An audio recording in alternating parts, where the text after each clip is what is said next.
Chapter 1, Marrying Mr. Right. 1. There was a red bridal veil covering her eyes. She could see the stitches behind the embroidery, a pair of mandarin ducks, representing love and devotion. The tiny pearls attached to the veil's tassels swayed with her every move, tracing beautiful arcs.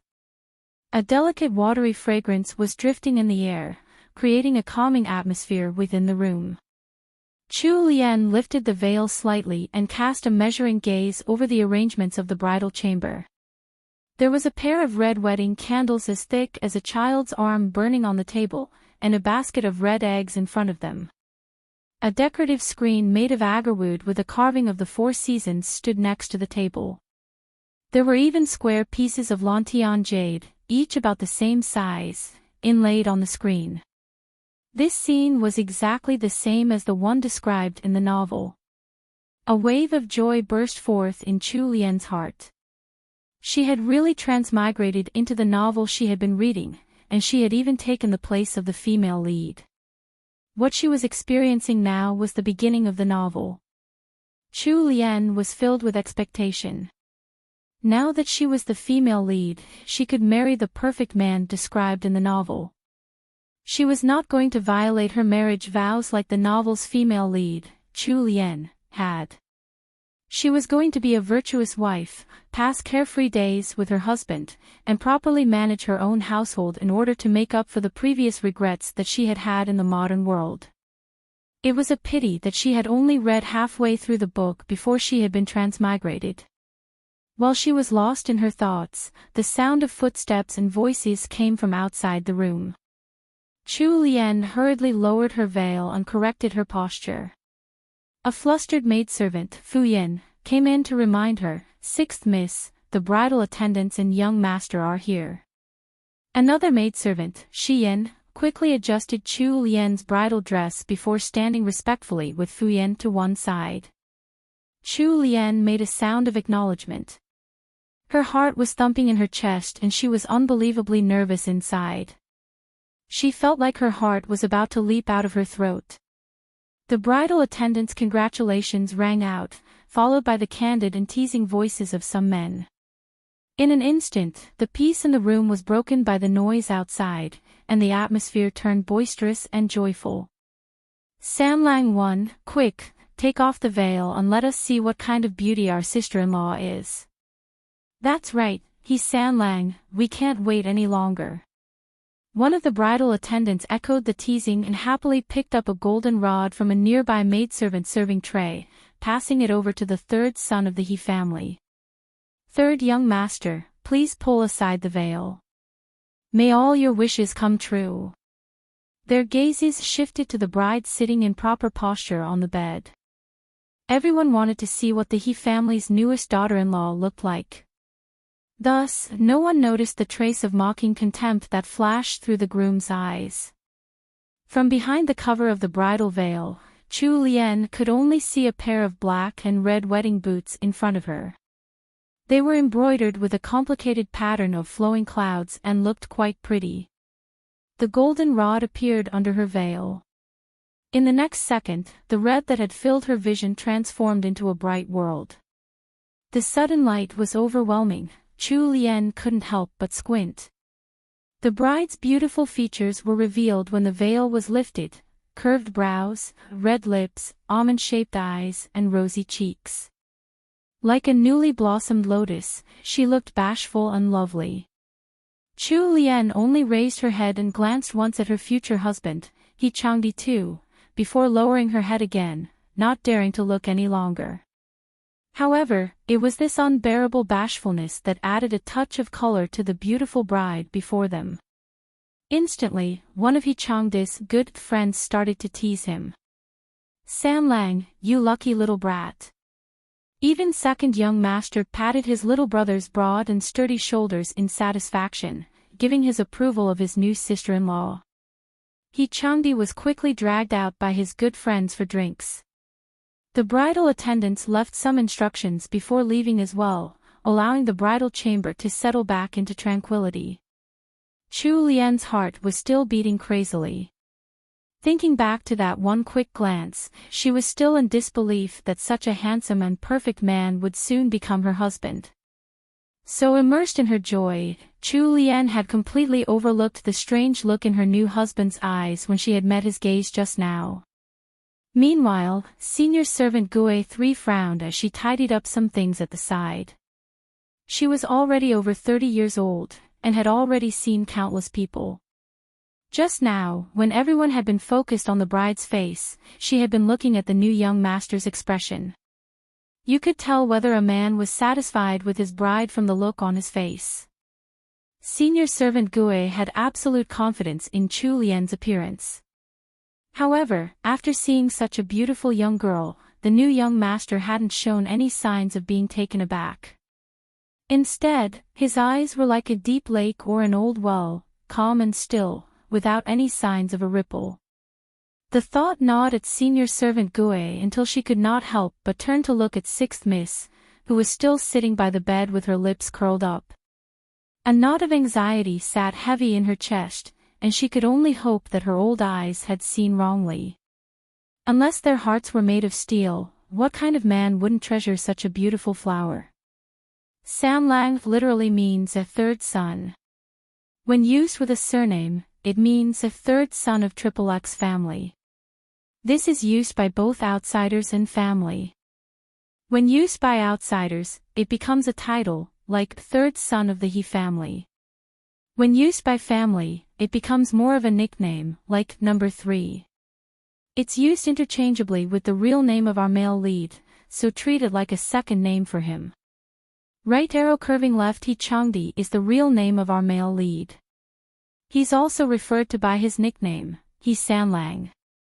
Right arrow curving left a senior servant, Ormo, is an older, usually married, female servant, different from the younger and unmarried maidservants. They are referred to by their surname, followed by Momo. E.g., Gue Momo. You'll see this occasionally in the story, as using senior servant didn't quite fit into dialogue. Right arrow curving left.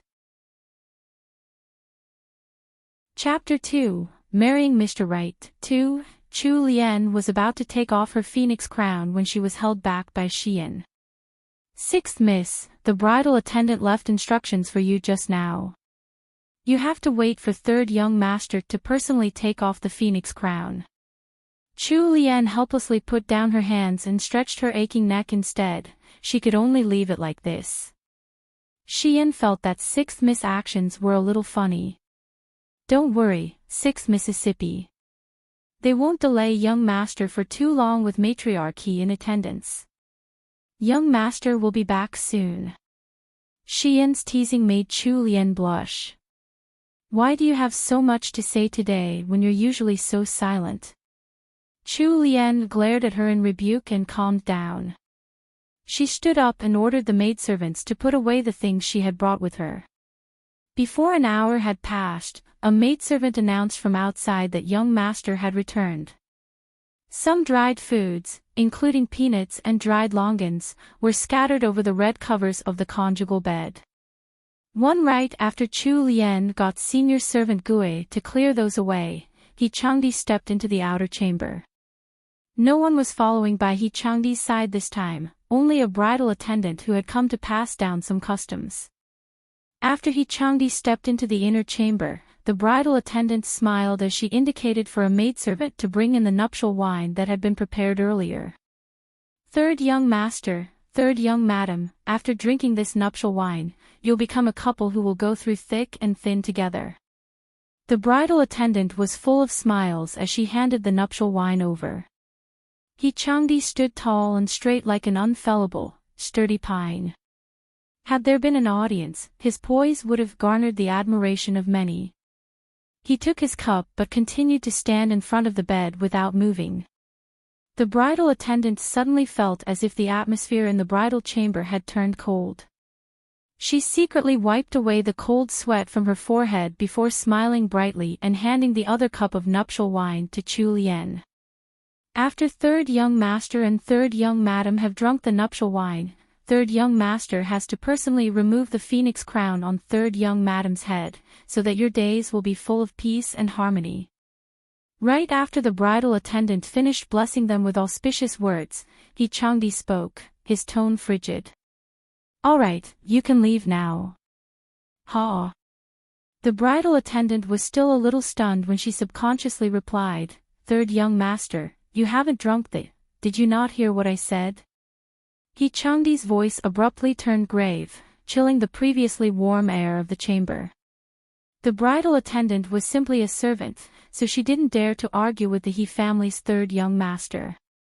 With extreme reverence and fear, she answered in agreement and left a few more auspicious words before leaving with the maidservant in a hurry.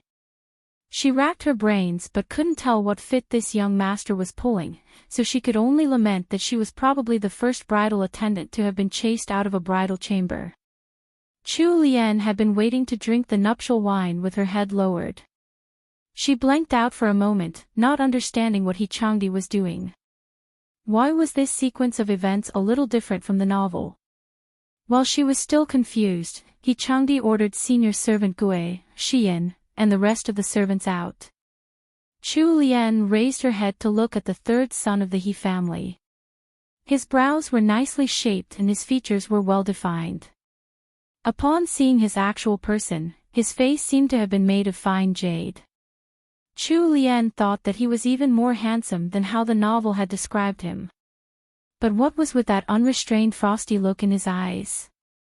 Why was he looking at her with such a cold and mocking gaze? For a moment, Chu Lian was stumped for words because she was stunned by his cold and arrogant countenance. Based on the progression of events in the novel, Changdi had not consummated their marriage because the female lead had refused to, but Changdi had still treated the female lead with tenderness and consideration in the bridal chamber. The way things had just unfolded gave her a sinking feeling. Seemingly having noticed the confusion in Chu Lian's shiny, black eyes, Changdi stepped forward and bent down slightly. His eyes were like a frozen lake, without a shred of warmth or joy, and the eyes seemed to extend for immeasurable depths below the surface. He watched the pretty girl before him closely, as if he were looking for something within her gaze. After seeing the girl panic, the corners of Changdi's lips suddenly lifted, revealing a smile that could send chills down anyone's back. He was clearly a handsome and extraordinary man with an awe-inspiring righteous aura. However, when he smiled like that, it added on a hint of devilish charm. Chu Lian was so entranced by Changdi's looks, she couldn't react fast enough. So, when Changdi raised his hand and slowly poured the nuptial wine all onto the floor, Chu Lian could only watch his actions in disbelief as that small cup of nuptial wine left a dark, wet stain on the bright red Persian carpet. She subconsciously mumbled, "What are you doing?" Without waiting for Chu Lian to react, the cup of nuptial wine in her hands was also sent flying. The wine scattered all over her red wedding dress. In the next second, her wrists had been captured in a bruising grip and a voice so cold it could freeze bone rang in her ears. "Can't you tell what I'm doing? My dear bride. What the heck? What was going on? Why weren't they going by the book anymore?" Chu Lian was inwardly wailing amidst her shock and anger. However, before she could speak, Changdi roughly pulled off her phoenix crown and threw it to the ground. Some of the strands of her black hair were yanked out along with the headdress, leaving an aching pain in their wake. Changdi kept his voice low as he roared in anger, "You're not fit to wear this phoenix crown." Chu Lian tried to push away the man before her, but unfortunately, she wasn't strong enough. Her hands were just like kitten paws in the face of a male's strength, lacking any bit of might. When Changdi saw that she was trying to fight back, his eyes bled with anger and he wrapped his hands around Chu Lian's tiny, snow-white neck. Even the veins on his slender hands were popping out, his hate for her was clearly reflected in his eyes. Chu Lian could feel every bit of that murderous intent. However, Chu Lian had never experienced anything like this before. She only felt the unyielding grip on her neck, squeezing like a noose, forcing her to cry from the pain. She couldn't breathe. It felt like she was going to die in the next moment. Her fair face had already turned blue from suffocation. Changdi thought he only had to exert a little more strength before he could finally be free from this wicked woman forever. However, the thought of his grandmother and his brothers, who he knew wished only the best for him, popped into his mind. Changdi didn't think he could bear watching as their hopes were dashed. The reputations of both the houses of Duke Ingwa and Count Jingan were also at stake if he were to kill this woman. Thus, he could only dejectedly let go of her neck and glare instead, his hatred thick and cloying like miasma. He would leave this bitch alive for now. After the grip around her neck loosened, Chu Lian touched the bruises left on her neck, her face pale as a sheet. Air was finally free to flow into her throat, causing her to cough uncontrollably. If she had really been killed by her new husband just now, she would have become the most tragic Transmigrator ever. Chu Lian's throat was unbearably dry, and she couldn't even speak. All she could do was hold her chest and pant for breath. Changdi's expression turned even more overcast and ugly. He sneered and said, "Sixth miss of the Chu family, don't assume that everyone else is stupid. TL note, Changdi is a big meanie. But there's a reason behind his actions, so hang in there and keep reading. This is part of Chinese wedding customs and symbolizes fertility. Read more about it here, https://en. Wikipedia. org/wiki/Chinese_pre-wedding_customs #installation_of_the_bridal_bed right arrow curving left. Chapter 3, The Wedding Night. 1. Chu Lian frowned and stared at Changdi's tall figure. Her brows were furrowed as her gaze took on a tinge of a probing glint when she looked at him. She was very confused. The Changdi in the novel was supposed to be easygoing and open-hearted. He was a rare stalwart gentleman. However, the person before her had nothing in common with the male lead who had been described in the novel. Apart from his looks, his personality was completely different.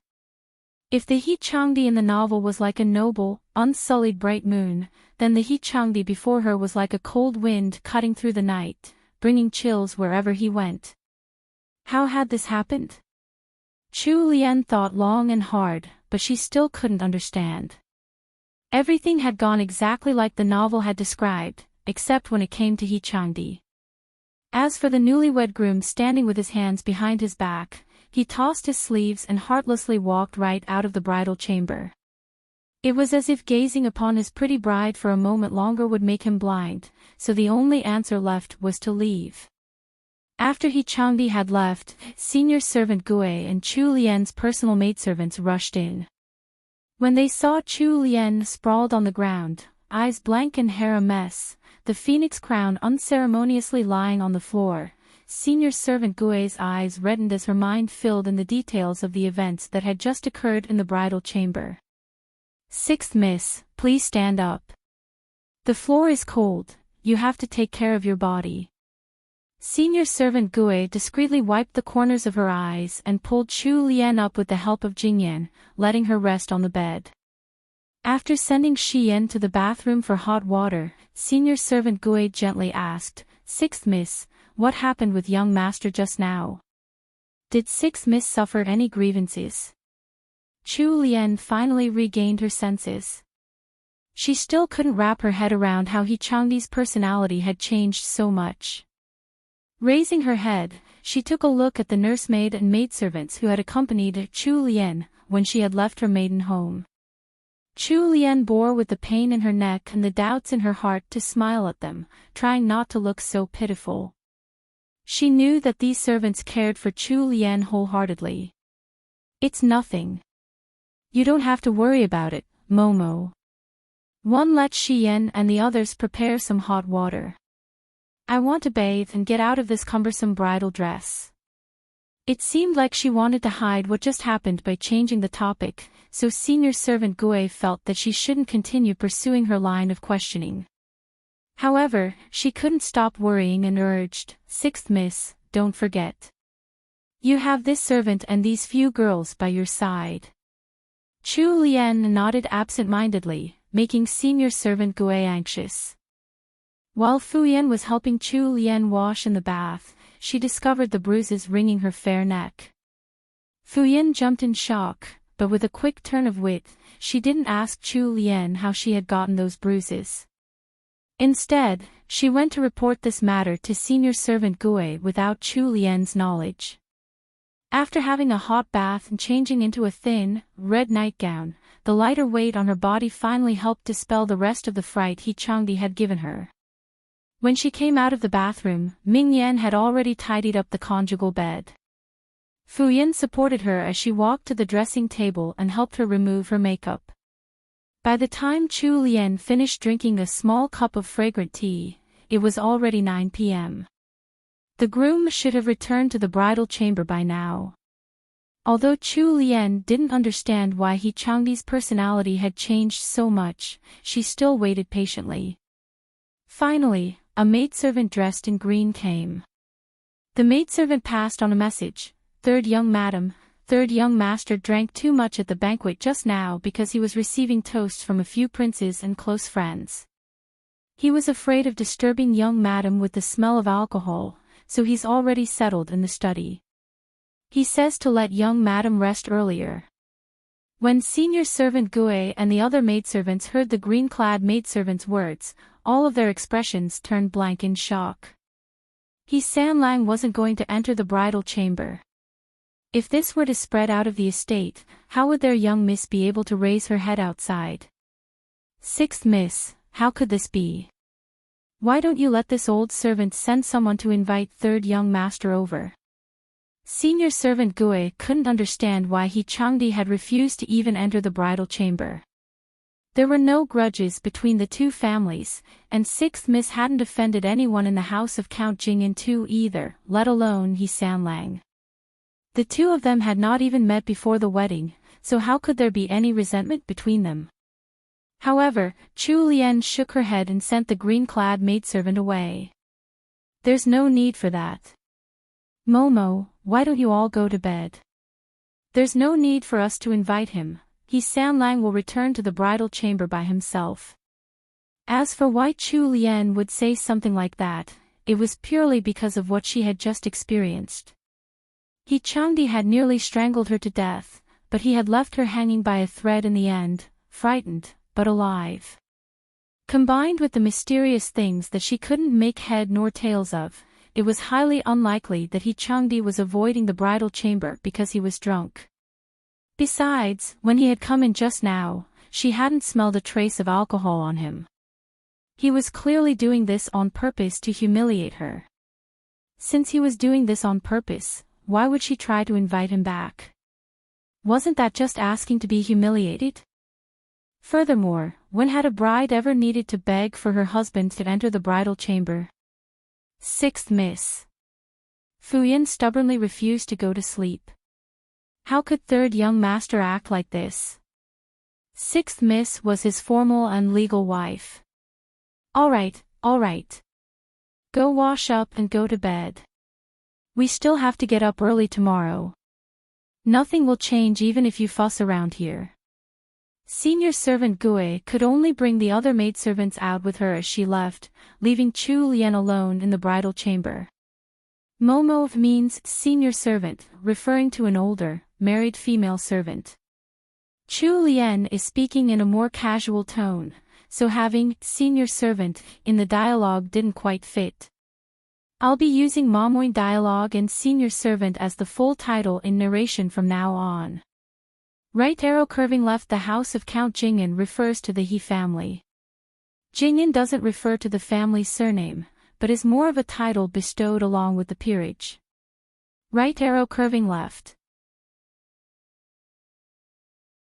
Chapter 4, The Wedding Night 2. Chu Lian sat on the side of the bed and ran through everything that had happened in her mind, trying to recall some details that she had read in the novel. Then she removed the white handkerchief hidden under the bed sheets. Using a silver needle that she had found, Chu Lian pricked her ring finger, letting the blood well up and drip onto the white handkerchief. Finally, she stored the handkerchief away. She had been orphaned at an early age in the modern world and had grown up poor. After a period of hardship and hard work, dueling back and forth with the schemes of others on her career path while learning how to be two-faced, she had finally made a better life for herself.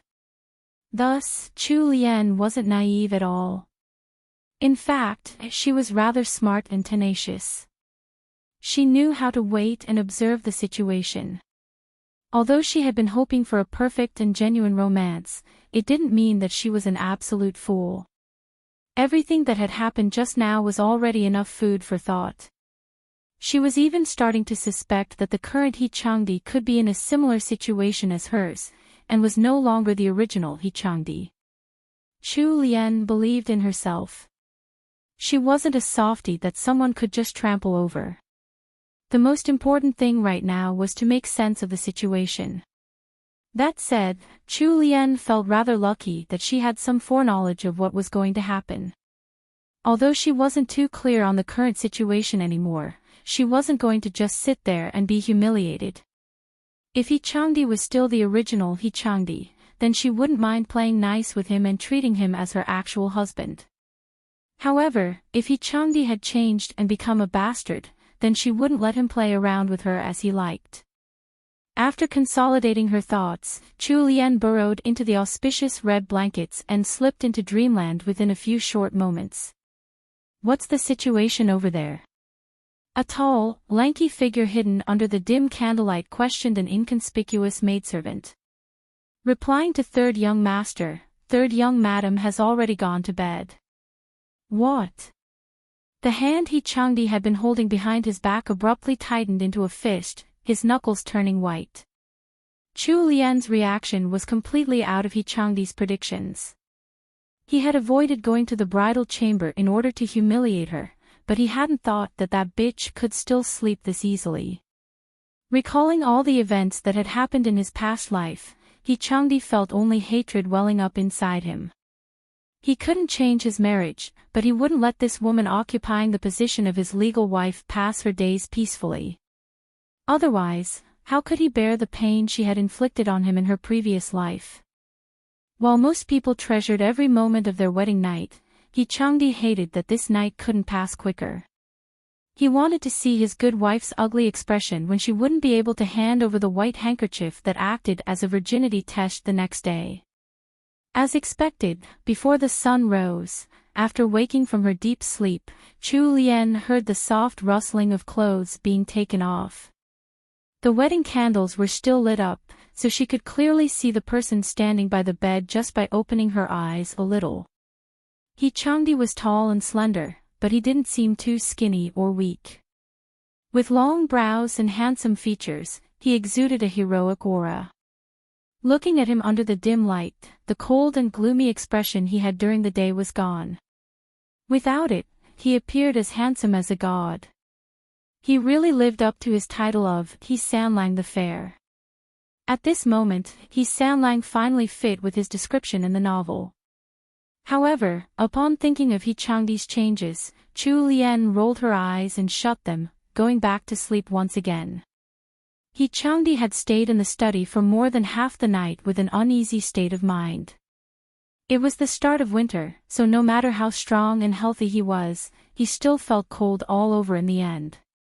He casually took off his outer robe and threw it to one side before pushing aside the curtains on the bedchamber. The scene that unfolded before his eyes caused his dormant temper to ignite again, as if it had been doused with gasoline. Chu Lian was curled up in the warm blankets, sleeping soundly. Her hair was slightly messy, and her lips were tilted upwards. She was clearly very comfortable, and she didn't look the slightest bit troubled. Meanwhile, he had been suffering in the cold study, stifled by his emotions, without even the appetite to finish his dinner. Suddenly, He Changdi felt that his ploy to give Chu Lian the cold shoulder had been completely ineffective, as if he had been punching cotton. He took in a deep breath and coldly watched the girl wrapped in the warm blankets. Then he pulled away the blankets wrapped around Chu Lian with a strong tug.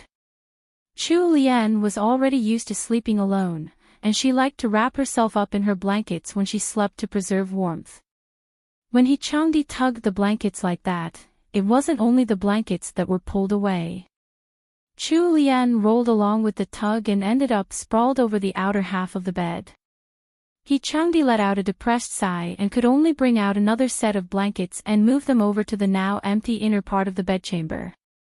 He crawled in silently to sleep. However, the cold blankets on his body made him feel even worse. There wasn't a single spot on his body that was warm anymore. Chu Lian shifted a little and wrapped the warm blankets around herself more tightly.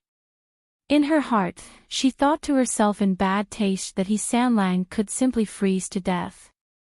Changdi took in a deep breath to calm himself down and shut his eyes. However, before the icy cold blankets on Sanlang could warm up, some older servants from the main house came to invite the newlyweds to wake up. Senior servant Gue was standing in the outer chamber, exchanging greetings from the two servants from the main house with her heart in her throat.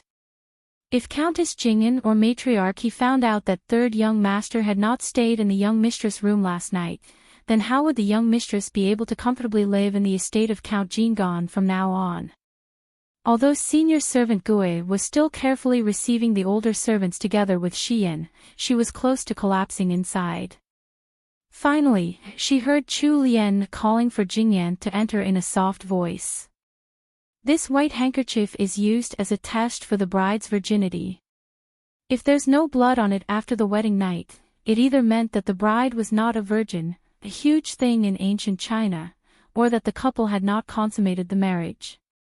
Either one could cause the marriage to be annulled, and the bride's future would be ruined, as well as the reputation of her family. Other families will think twice about marrying the single ladies of the bride's family as well.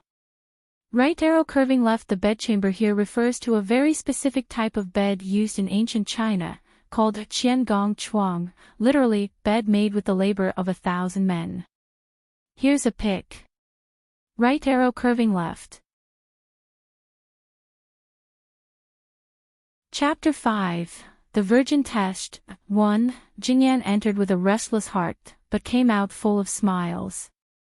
She bobbed in greeting towards the two senior servants and respectfully said, Senior Servant Lu, Senior Servant Zhou, third young master and madam have just awoken.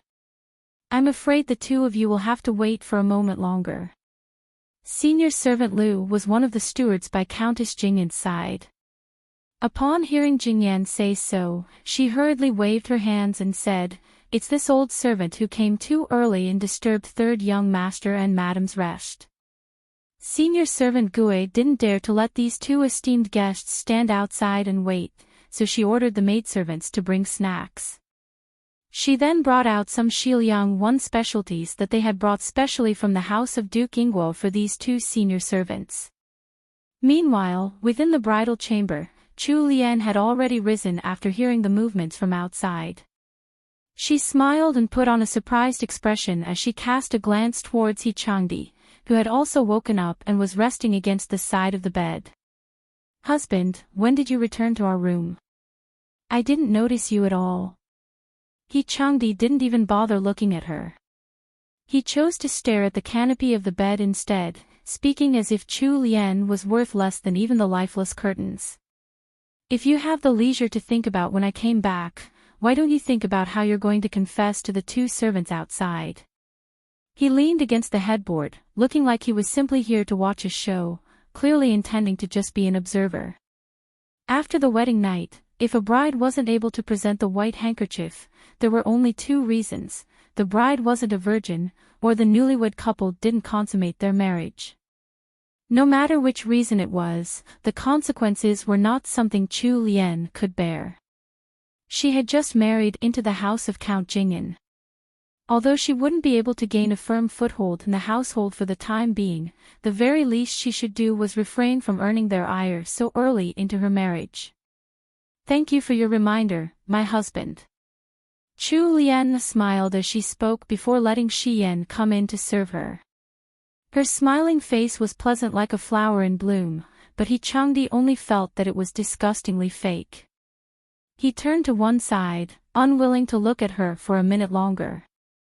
Xian served Chu Lian as she went through her morning routine and helped her change into a beautiful set of everyday wear suitable for a newlywed wife. She supported Chu Lian as she sat in front of the dressing table, and was about to help her put on her makeup when Chu Lian shook her head. Glancing to the side, she noticed that He Changdi was about ready as well, so she quickly drew on her brows and dabbed a little rouge on her face, completing her makeup for the day. Her face was bright and beautiful, so light makeup like this showed off her great skin more than thicker makeup would have. She looked like a flower bud about to bloom. As a maidservant passed a handkerchief to He Changdi for him to wipe his face, Chu Lian instructed Xian, "Go and invite the 2 senior servants in." Seeing as third young master and third young madam weren't even speaking to each other this early in the morning, the 2 of them were clearly still angry at each other. Xian had heard from Jingyan, who had been on the night shift, that third young master had only returned to the bridal chamber in the wee hours of the day. Then, Xian couldn't help showing her worry on her face. 6 them, third young madam. In her moment of panic, Xian wasn't able to remember the new way she had to address her mistress. Chu Lian reassured her with a look before urging her to invite the servants in. After all the maidservants in the inner chamber had retreated, He Sanlang sat by the bed. He looked like he was just waiting to watch the drama unfold. Chu Lian frowned and cast a sideways glance at him. She really didn't know what this new husband of hers was thinking. His personality had turned so strange. But Chu Lian was too lazy to bother with him. She could still remember how he had tried to strangle her to death last night. He hadn't given her any due respect as his spouse. No one could possibly be in a good mood after getting treated like that. Luckily, the 2 senior servants soon entered the bridal chamber brimming with smiles, breaking the hidden awkwardness between the couple. This old servant congratulates third young master and third young madam. May third young master and third young madam be blessed with children soon. Chu Lian shot a look at senior servant Gui, and she quickly passed over the prepared red packets to the 2 senior servants. Chu Lian also thanked them for their blessings. He Changdi watched her smile as she exchanged greetings with the 2 senior servants, inwardly ridiculing how fake her actions were. The corners of his lips raised in loathing. Even if she made a good impression on the 2 servants, she still wouldn't be able to pass this next trial. Without the white handkerchief, even if she awarded them with 10,000 taels of gold, it wouldn't change a thing. Third young madam, it's getting late and this old servant has to report back. Could you? Senior servant Lu was a little embarrassed to request the white handkerchief from this newlywed wife, but third young master was sitting by the bed with a cool and completely unapproachable expression. They really didn't dare to request anything from him. However, this new young mistress was full of smiles and seemed rather amiable and gentle, much more approachable in comparison. When senior servant Lu spoke up, Chu Lian blushed at the proper moment.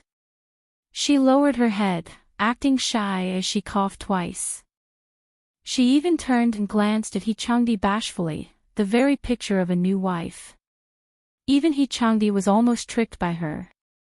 If he wasn't absolutely sure that he had only returned to the bridal chamber early in the morning, and had even slept for about an hour under cold blankets, he would have suspected that he had done something beastly to her last night.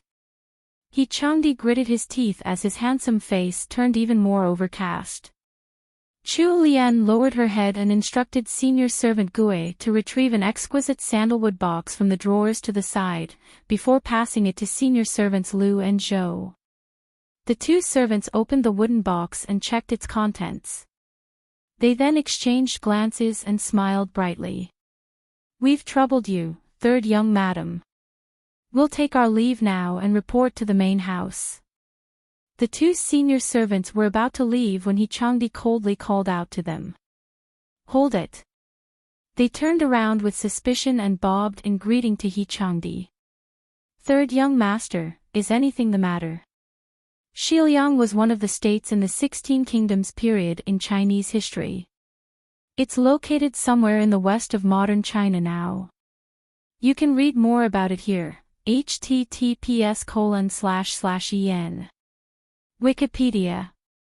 org/wiki/western_young_16_kingdoms, right arrow curving left. Chapter 6, The Virgin Test, 2. Within 2 steps, Changdi had moved in front of them and snatched the sandalwood box in their hands. Then, in front of everyone, he opened the lid.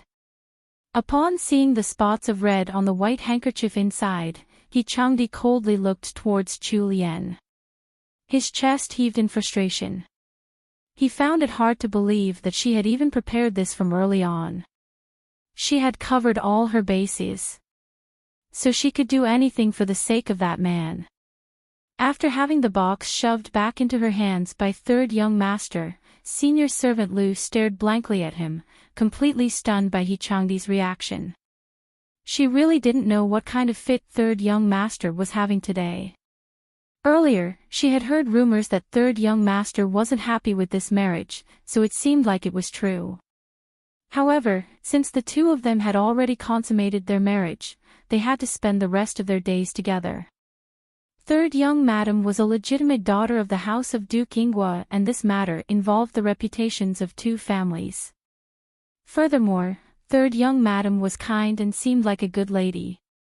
Third young master had gone a little overboard with humiliating third young madam like that. She definitely had to report this to madam and let madam knock some sense into third young master.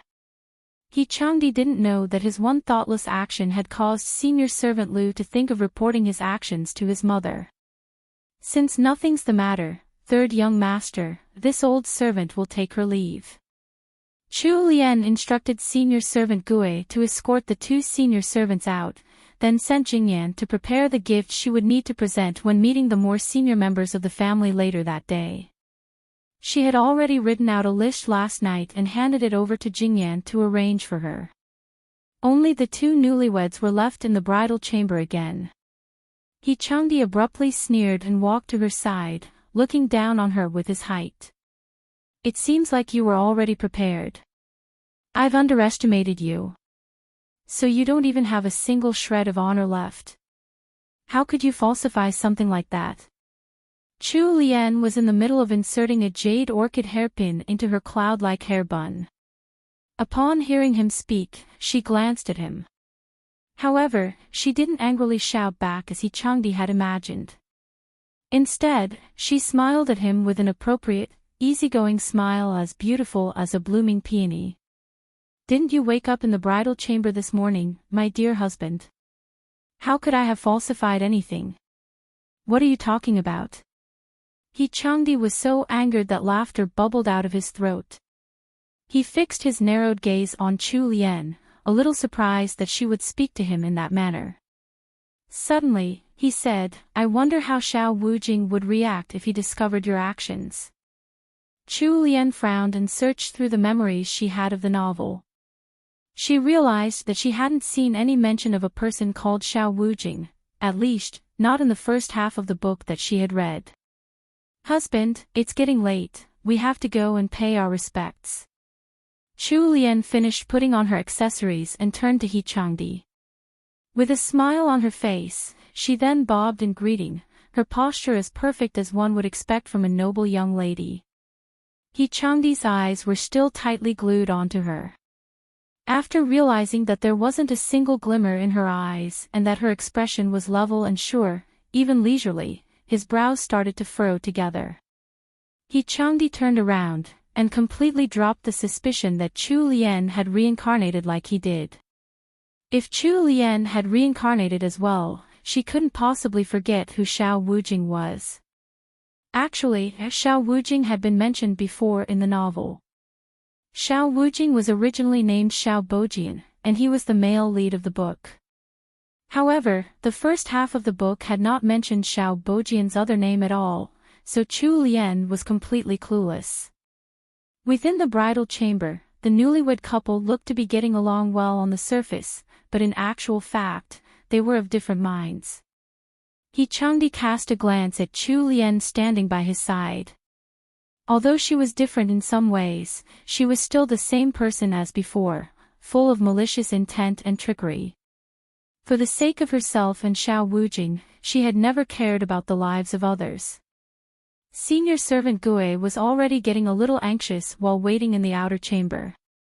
She quickly came in to give them a gentle reminder, "Third young master, third young madam, it's getting late." Chu Lian made a sound of agreement before tossing a sideways glance at He Changdi. His expression was icy cold as he stepped out of the bridal chamber first. Shi Yan, who was supporting Chu Lian as she followed behind He Sanlang, couldn't help but frown. She looked at the beautiful face of her sixth miss in worry. Shi Yan was more steady than the other personal maidservants, and senior servant Gue relied on her the most. She was older than Chu Lian by a year. Born into the Yinghua household as one of the family servants, Shi Yan had been serving Chu Lian since they were little. However, she had always treated the sixth Miss Chu Lian as her own sister. Ever since the sixth Miss's engagement had been decided, there had been a rumor circulating around the Yinghua household.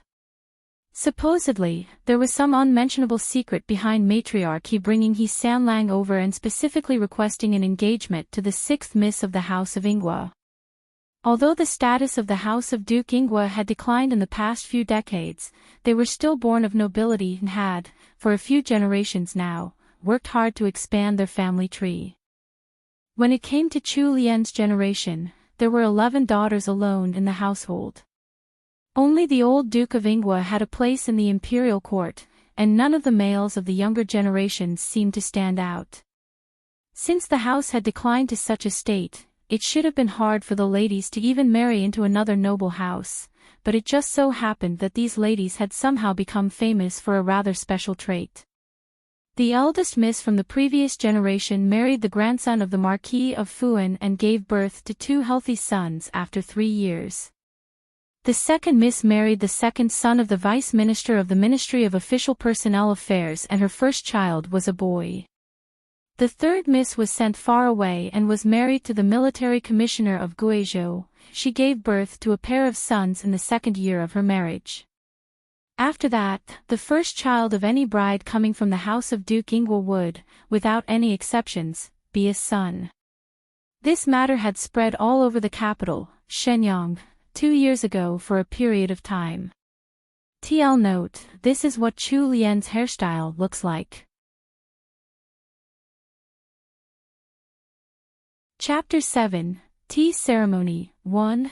The house of Count Jing'an was a military family, and the grandfather of the current Count Jing'an was one of the country's founding fathers.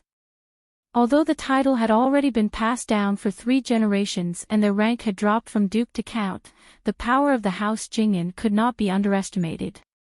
The house of Count Jing'an was not a normal military family. It was also not one of the powerless military families that the emperor kept in Shenyang, corralling them like livestock. The current Count Jing'an defended the most important border in Mingzhou, possessing the title of Defender General. Within the house of Count Jing'an, the first son, He Changqi, managed the household. The second son, He Changjue, served in the military as one of the left military guards, a particular division of guards in the palace. Meanwhile, He Sanlang had learned martial arts from his father and brother at a young age. He visited the army often and had already made a name for himself. Countess Jing'an had given the He family 3 sons. However, while giving birth to the third son, He Sanlang, she had suffered serious complications and remained bedridden even now. Count Jing'an guarded the border far away, and was only able to return home once every few years.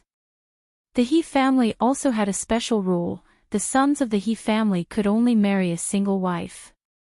They were only allowed to wed a concubine if, by the time they reached 30 years of age, their wife had not borne them a son.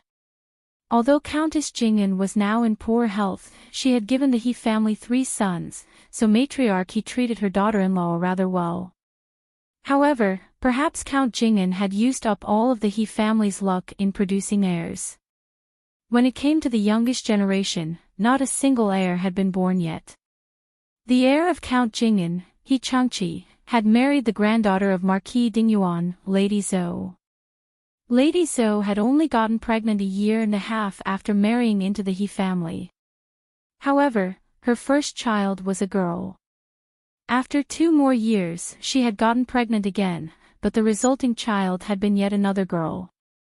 It wasn't clear if it was a problem with her or He Daolong one, but for the following 4 whole years, she hadn't gotten pregnant again. He Erlang too was a strange one. He had entered the military at an early age and was now 24. However, he still refused to marry. His stubbornness had gotten to the point where it was even causing a ruckus within the family. Due to this, he would simply stay in the left military guards barracks without returning to the estate, unless there was an important event going on. Whenever He Daolong saw this little brother of his, he felt the urge to slap him. Now the handsome He Sanlang had finally married. The bride was even a lady of the Chu family, just as matriarch he had specially requested from the imperial palace. Matriarch he had thought that she would soon be able to hold a fair and chubby great-grandson in her arms, but unfortunately, this He Sanlang had somehow been reincarnated. It would be strange if he were willing to consummate his marriage with the wife who had cheated on him in his previous life. Matriarch he would have a long time to wait. Of course, matriarch he didn't know any of this at all. As for Chu Lian, who was following behind He Sanlang with her back ramrod straight, even though she didn't know what was going on with the sudden change in He Sanlang's personality, she knew all about the rest of the events that would take place. She had become the female lead in the novel she had been reading after all. When she had first seen the book, the actions of the female lead who shared her name had made Chu Lian speechless. He Sanlang had looks, talent, and a good family background. His family was also simple and free from the inner conflicts common in other households. Wasn't it good to be a young madam in a noble family such as this? Why did she have to stir up so much trouble with that damned Xiao Bojian? The female lead had even destroyed her own reputation. Geez. Back then, Chu Lian had wondered whether the author had a grudge against this female lead or something, making her make the most horrible decisions possible. Perhaps her resentment had been too strong, because when Chu Lian woke up, she had become that damned female lead herself. If she had known that this would happen earlier, she would have read a little faster and finished the book. However, that hadn't happened, and now she was in a situation where she didn't know what developments would occur in the later half of the novel. She didn't know who the female lead would end up with, or what would happen to He Sanlang in the end. Add He Sanlang's mysterious changes into the mix, and Chu Lian was about to go crazy. She was a little too distracted while walking, so she stumbled upon the cobblestone path, almost spraining her ankle. Luckily, Xian caught her just in time. He Sanlang heard the commotion going on behind him and cast a cold glare over his shoulder. The look in his eyes gave her a merciless warning, telling her without the use of words, "You had better watch it." For an aristocratic family, the family tree of the house of Count Jing'an was extremely simple. Matriarchy occupied the highest position, while He Daolong's daughters were the lowest in the family tree. There were no concubines or illegitimate children around, a huge difference from the complicated family of the house of Duke Ingwa. They had arranged for the newlyweds to pay their respects to their elders at Matriarchy's Qingxi Hall 3. When the pair of newlyweds reached the arched doorway, they immediately spotted senior servant Lu, one of the servants highly regarded by Matriarchy, walking over to welcome them.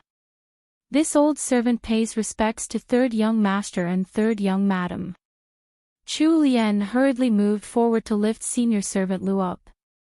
How could we let senior servant Lu pay respects to us?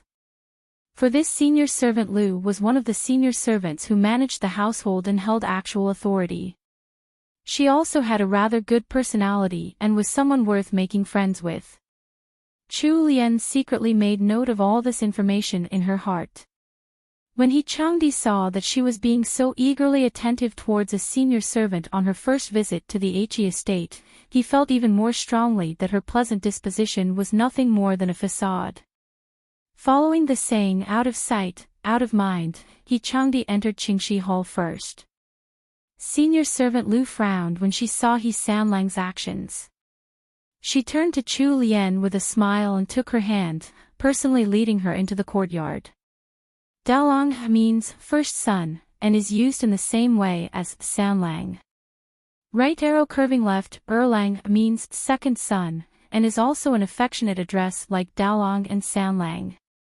Right arrow curving left, Qingxi means celebration. While I could have translated it as celebration hall, I decided to keep names in pinyin, as the names sometimes don't have meaning to them. This will keep all the names consistent. Right arrow curving left. It's quite normal for servants to pay respects to their masters. However, Chu Lian stopped senior servant Lu because of her age and position as a trusted servant of matriarch He, who is 2 generations above Chu Lian. This gives senior servant Lu a good impression of her. Right arrow curving left. Chapter 8, Tea Ceremony. 2. An entire circle of people was sitting within the parlor of Qingxi Hall. Chu Lian cast a gentle, measuring gaze over them, mentally matching the people before her to their descriptions in the book. The silver-haired old madam wearing a jasper-colored headband sitting at the head of the group was most likely matriarch He of the house of Count Jing'an. Matriarch He was dressed richly, and she held herself with natural grace and pose.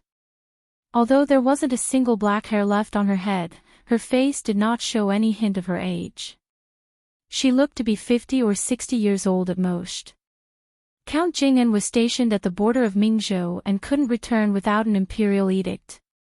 Although his most beloved son had just been married, he could only send a thick letter home while he stayed in Mingzhou. A 40-year-old woman was seated next to matriarch He, with a pale face and a skinny figure.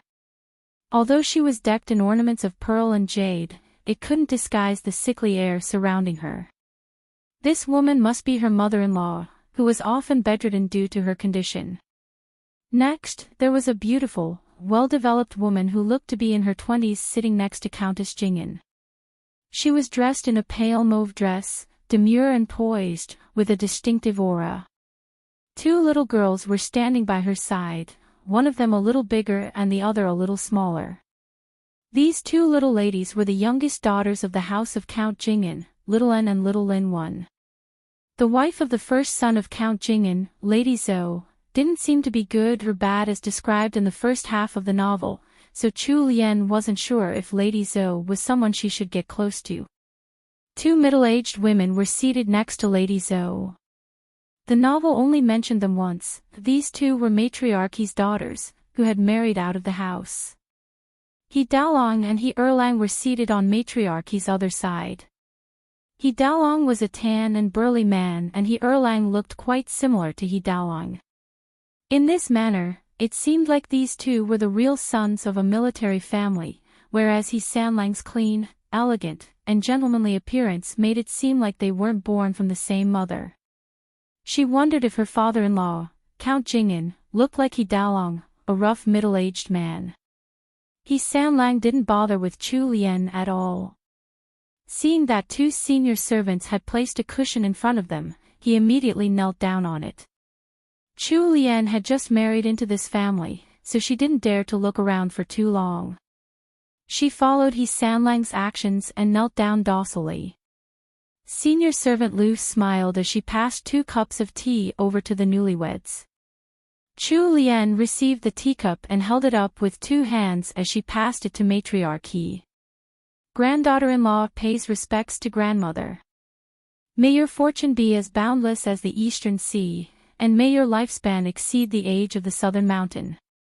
Grandmother, please accept this cup of tea. Matriarch He watched the golden pair before her with upturned eyes, baring her teeth in a smile. She received the teacup and drank the tea before patting Chu Lian's fair hand. She then personally removed a high-quality lucky jade amulet from her waist and placed it in Chu Lian's hands. What a good child. Take this jade amulet. It was a memento from your grandfather, and it's quite valuable. Juniors weren't supposed to reject gifts from their elders. Furthermore, this was a gift from the matriarch of the family to a newlywed daughter-in-law. Chu Lian smiled and thanked matriarch He as she accepted the gift.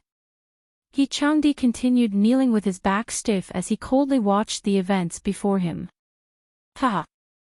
As expected, it was that lucky jade amulet again. This bitch wasn't fit to have this jade amulet at all. A few years later, this amulet would be hanging off Xiao Wujing's waist. The look in He Changdi's eyes was sinister and cold. He had the urge to snatch that jade amulet from her right on the spot. Chu Lian didn't have the energy to deal with him right now. Who knew what sort of fit he was throwing? In this household, other than matriarch He, there was also Countess Jing'an, Chu Lian's mother-in-law.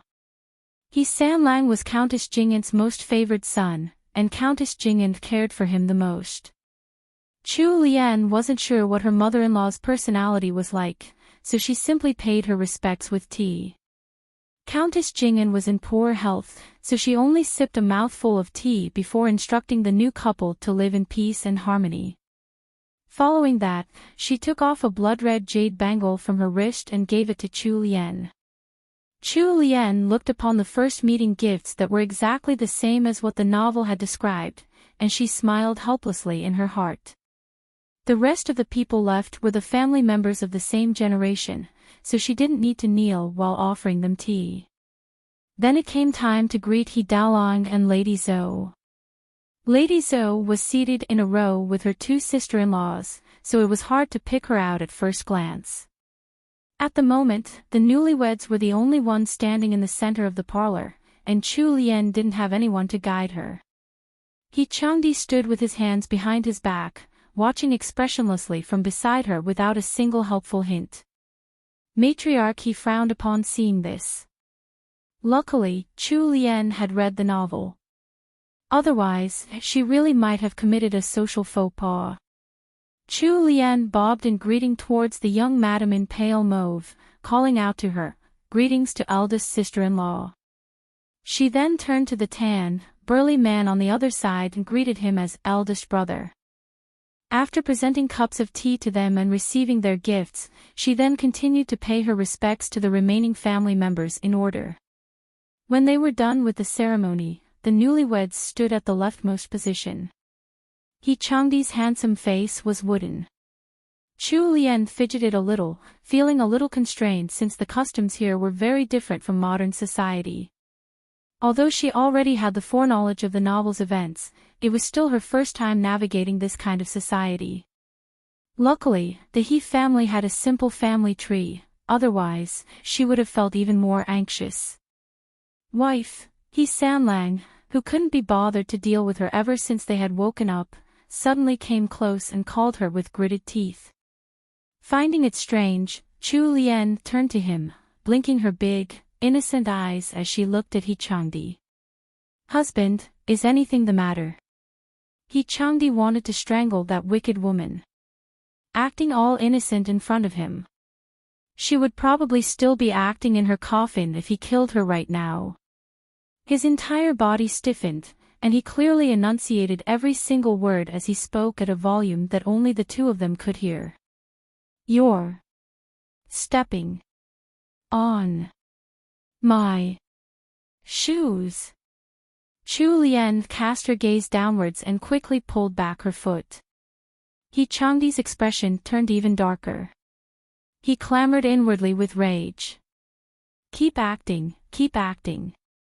One day, he'll reveal this wicked woman's true face to the entire He family. Little N and Little Lin are literally, Njier and Linjier, a form of address for unmarried young ladies in the family. I thought Little N and Little Lin would make more sense, given their age. Right arrow curving left. Chapter 9, Brewing Sincha 1, Matriarch He instructed the two juniors to pass their days peacefully. She would have continued, but upon noticing her daughter-in-law's unhealthy pallor, she chose not to keep them any longer and began to prelude their dismissal. However, as He Changdi was about to leave, Matriarch He stopped him. Sanlang, Send your wife back first and come to grandmother's place later. Grandmother has something to say to you in private. He Changdi froze for the barest of moments, before he nodded in agreement. When Chu Lian finished paying her respects to the elders, He Changdi grabbed her by the wrist and pulled her out. He Erlang's white teeth were blinding against his tan complexion. Third brother is usually so cold, who would have thought that he's actually the type to pamper his wife? We finally have proof that he's one of us after all. At that, He Daolong rolled his eyes and shot him an ugly look. Fine, fine. No one at home ever appreciates his company. He Erlang was about to stand and make his escape, when He Daolong grabbed him by the ear and dragged him off to the study to talk. Pei Wen, go back and take a rest. So much exertion isn't good for your body. Once He Changdi and his wife had left, matriarch He turned and addressed her daughter-in-law. Lady Lu's body was indeed extremely weak. She had forced herself out of bed for the sake of her son and daughter-in-law's tea ceremony. After only sitting for an hour or so, she was on the verge of collapse. Mother, please help this daughter-in-law take care of Sanlang. Daughter-in-law will take her leave now. Lady Lu's voice was light and feeble. Matriarch He waved her hand and ordered senior servant Lu to escort Lady Lu back to her courtyard. They left together accompanied by 2 maidservants. Only Lady Zhou and Matriarch He's 2 daughters were left in Qingxi Hall. Once Lady Zhou saw that there was nothing left to do, she rose and paid her respects to Matriarch He, intending to move to the outer court to manage the estate for the day. Matriarch He was no longer in charge of maintaining the house of Count Jin Gan. That had originally been Countess Jin Gan's role, but then she had fallen ill. For a period of time after, Matriarch He had once again temporarily taken up the mantle, but she had quickly passed it on when her granddaughter-in-law had entered the household. Thus, it was now Lady Zhou's turn to oversee the estate. All matters, internal or external, were all handled by Lady Zhou. After leaving Qingxi Hall, He Changdi reverted to his ice-cold expression. He tossed Chu Lian's arm away and walked back to their courtyard in the He estate, 1 step ahead of her. Xian frowned as she watched young master's straight back. She quietly called out to 6th Miss, but Chu Lian shook her head with a bitter smile. She reassured Xian with a silent look before turning towards the courtyard. Who knew what was wrong with this He Sanlang? After returning to their own courtyard, He Changdi simply sat in the outer chamber, drinking a cup of tea before returning to Qingxi Hall. Chu Lian sat in the inner chamber, watching Xian and Fu Yan as they put away the dowry that she had brought over from the Duke of Yingguo's household. Upon hearing the movements from outside, she realized he had gone out. He had probably made this trip back with her just for the old matriarch to see. Chu Lian unconsciously frowned. What was going on? This He Changdi was completely different from the male lead in the novel. Had something gone wrong somewhere? But other than He Changdi, everything else was exactly the same. She couldn't make any sense of it, so she simply chose to stop thinking about it. The female lead in the novel had 4 personal maidservants, all with the word Yen in their names. Each of them was a beautiful woman, with their own unique special abilities. However, only Xian and Fu Yan had grown up with the female lead. Jingyan and Mingyan had been awarded by Duchess Yingguo when she had married out of the estate.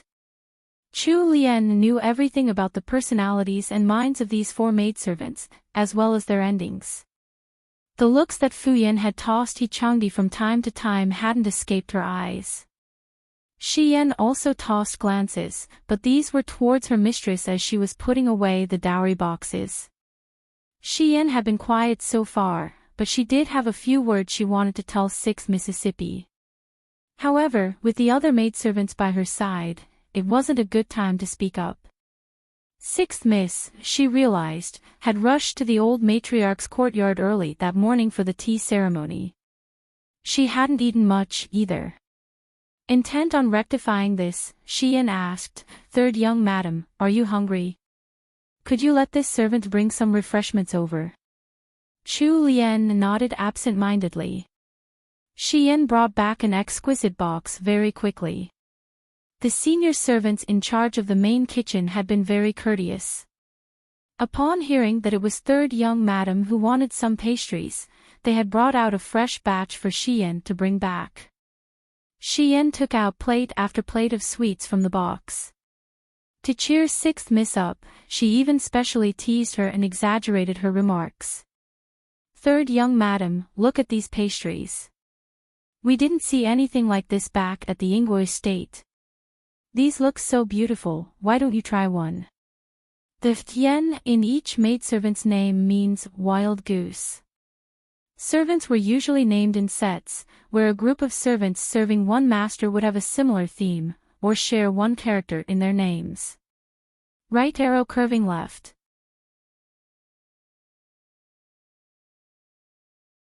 Chapter 10, Brewing Sincha, 2, Chu Lian looked down and abruptly felt like pouting.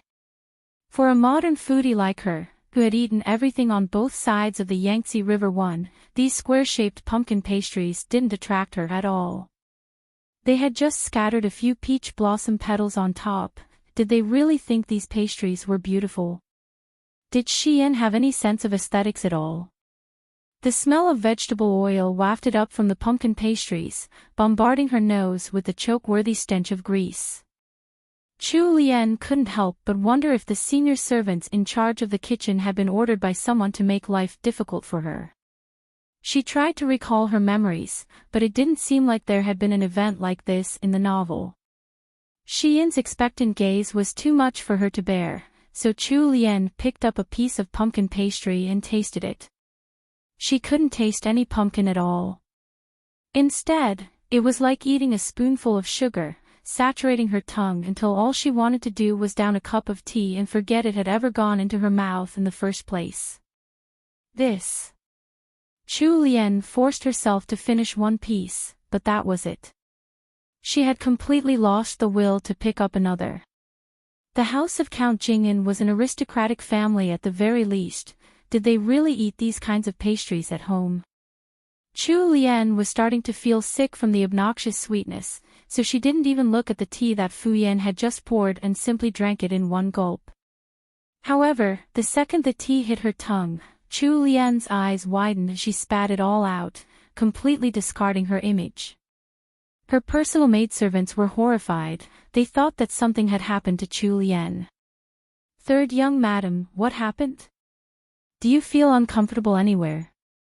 Xian, who was her usual server and had never seen anything like this happen before, was about to burst into tears.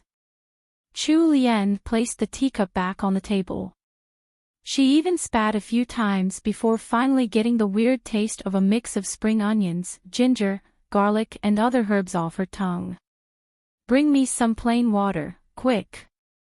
When Xian heard Chu Lian's orders, she hurriedly poured a cup of warm water and passed it over. Chu Lian had learned her lesson.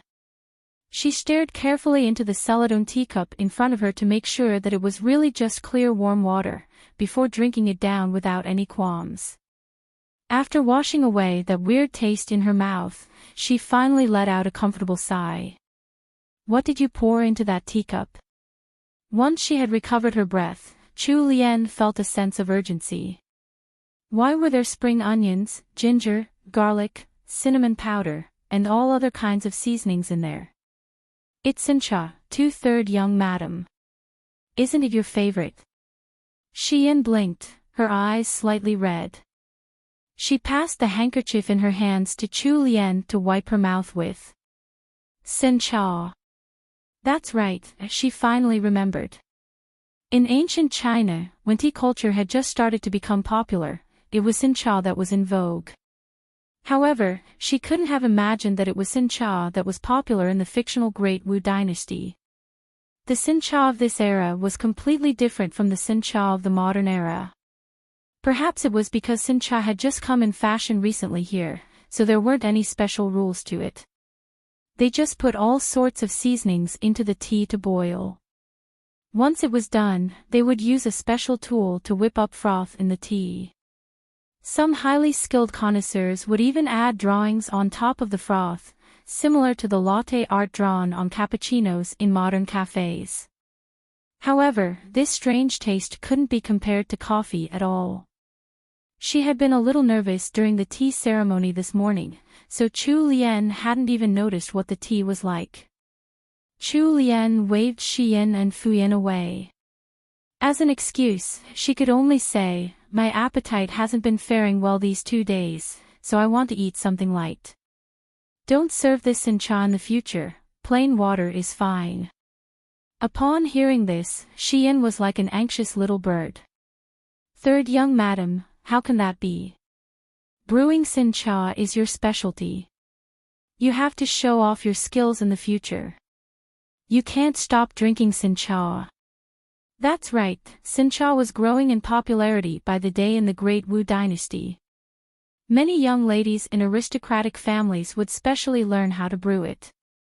The more flavorful the sin cha and the more beautiful the posture of the brewer, the more they would be praised as elegant and noble ladies. Once Xian had spoken, Chu Lian recalled how the novel had mentioned that the female lead had been quite good at brewing sin cha. When Duke Ingwa had invited guests over, he had specially summoned her to brew some for them. Right now, it wasn't that easy to be a noble lady in the Great Wu Dynasty. They had to have some skills that could wow an audience. 6. Miss Chu wasn't favored in the Ingwa household. Her other skills were average compared to the other ladies in the estate. Brewing sin cha was the only skill she could boast of. No wonder Xian had been so anxious upon hearing that Chu Lian was going to stop drinking it.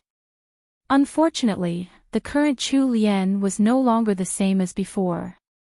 Even if she drank sin cha by the bucket loads, she didn't know how to brew it. Furthermore, in her honest opinion, the sin cha of this era tasted terrible. Even if she knew how to brew it like they did, she would feel bad for making anyone drink it. The nonsensical mixture of seasonings could easily kill someone someday, and when that happened, Chu Lian did not want to be that someone, or the cause of that someone's death. "Alright, I only said that I wouldn't drink it from now on. I didn't say that I would stop brewing." Chu Lian could only gloss over the matter like this.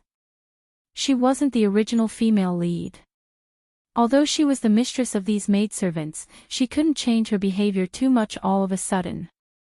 The maidservants fell for her false reassurances and let out sighs of relief.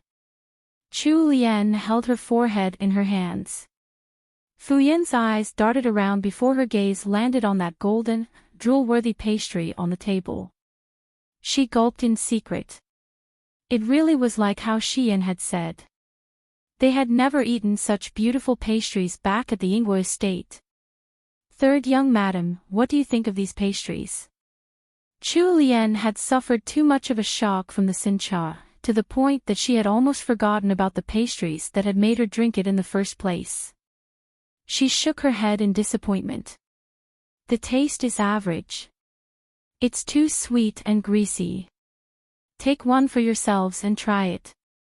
Chu Lian simply wanted to test the taste buds of the people from this era.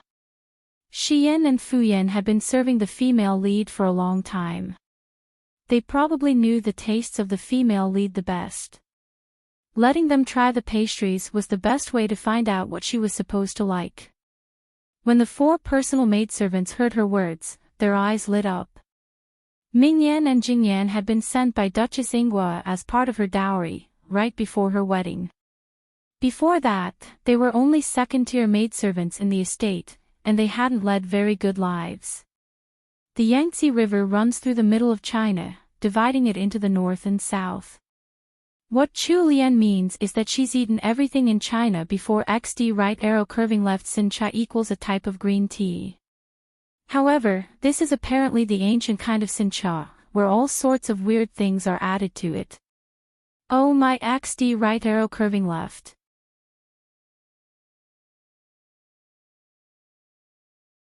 Chapter 11, Secret Recipe, 1. This chapter has been stolen from LoveLore novels. Please read from the original source. Mingyan and Jingyan were second-tier maidservants. How could they have ever had the chance to taste such fine cuisine before? These delicacies were reserved solely for the nobility. The 4 personal maidservants each took a single pastry and carefully placed it in their mouths. They looked like they couldn't bear to eat it all at once, so instead, they took small, careful bites to savor the pastry like it was some priceless treasure. Mingyan and Jingyan even displayed blissful expressions without any restraint. Chu Lian watched them curiously. If she hadn't tasted that pumpkin pastry just now, she would have suspected that there was something wrong with her taste buds. "How is it?" Chu Lian asked quietly. She didn't want to disturb their enjoyment of the food. Mingyan continuously nodded while she licked the sugar left behind on her fingers. "Third young madam, it's delicious." After saying so, her eyes drifted towards the 2 pastries left on the dish. She clearly had something else she wanted to say. Chu Lian. After listening to all their replies and confirming that the pumpkin pastry was indeed delicious to them, Chu Lian began to despair. Surely not. A pumpkin pastry sweet enough to kill someone was delicious to them. These 4 maidservants had come from the house of Duke Ingwa. Even if their meals weren't as fine as that of the young masters and ladies, it was still comparable to the meals of a rich commoner's family. If these were the maidservants' tastes, and the maidservants' tastes were the standards of the rich here in the Great Wu dynasty, could it be that this was the level of fine dining here? Wasn't that too poor? When Xian saw that her mistress' expression had collapsed, her brows drew together. She thought that Chu Lian was unhappy, so she hurriedly said, "Third young madam, do you think that we caused you to lose face?" A simple plate of sweets from a noble family's household had been all that it took to reduce them to such a state.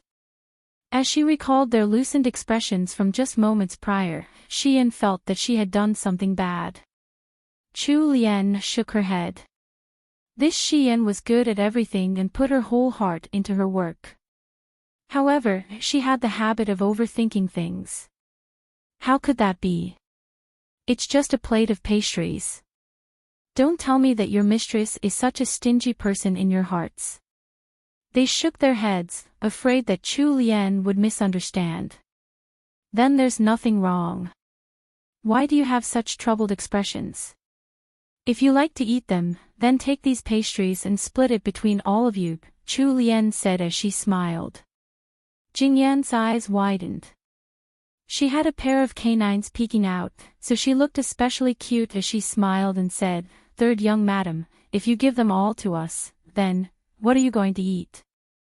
Xian had specially gone to the kitchen to bring back these exquisite pastries for Chu Lian. Third young madam was one of their masters, they couldn't let her go hungry.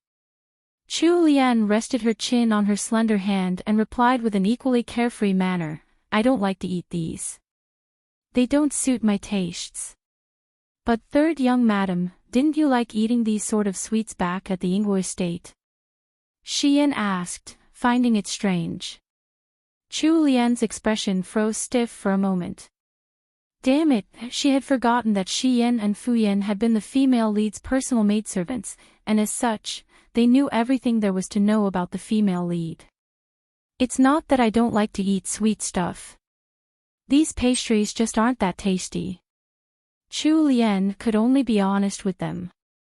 Fuyan inwardly snorted with laughter, but didn't show any of her disdain on her face. As the 6th Miss personal maidservant, Fuyan knew exactly how 6th Miss had passed her days at the Ingwa estate. It was considered a good day if the kitchen gave them a few pastries at all.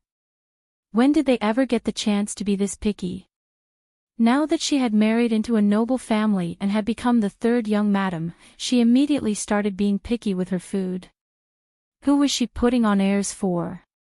Xian and the other 2 maidservants stared at Chu Lian in wide-eyed surprise. They couldn't quite believe what she had said. Goodness! Their mistress must have turned silly once she had gotten married. She actually thought that the pastries of the house of Count Jing'an weren't that tasty. Even the Empress wouldn't say something like that. The chef who made pastries in House Jing'an was famous throughout high society in the entire capital. On special occasions, the noble families who were on intimate terms with the house of Count Jing'an were proud to receive gift boxes of assorted sweets from the Jing'an household.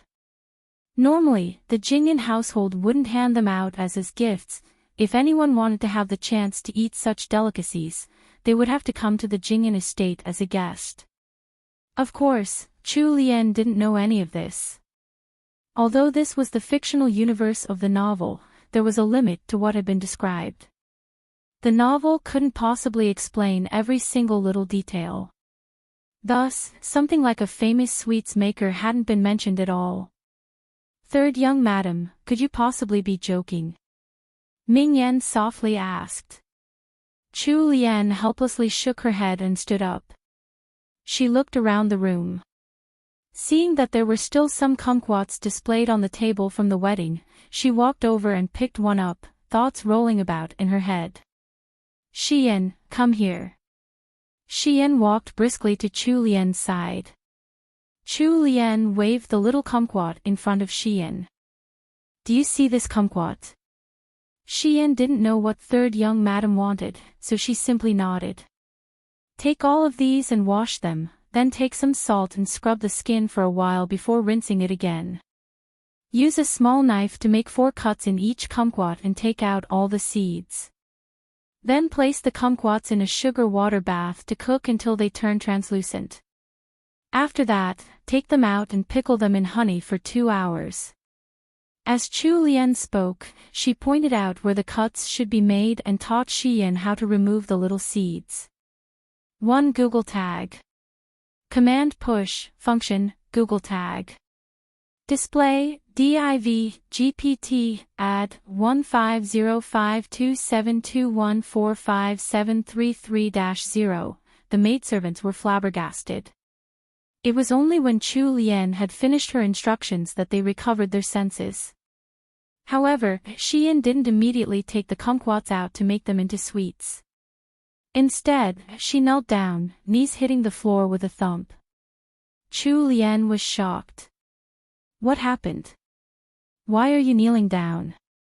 She had come from the modern world after all. She really couldn't get used to how the people in the Great Wu dynasty liked to kneel down for the slightest cause.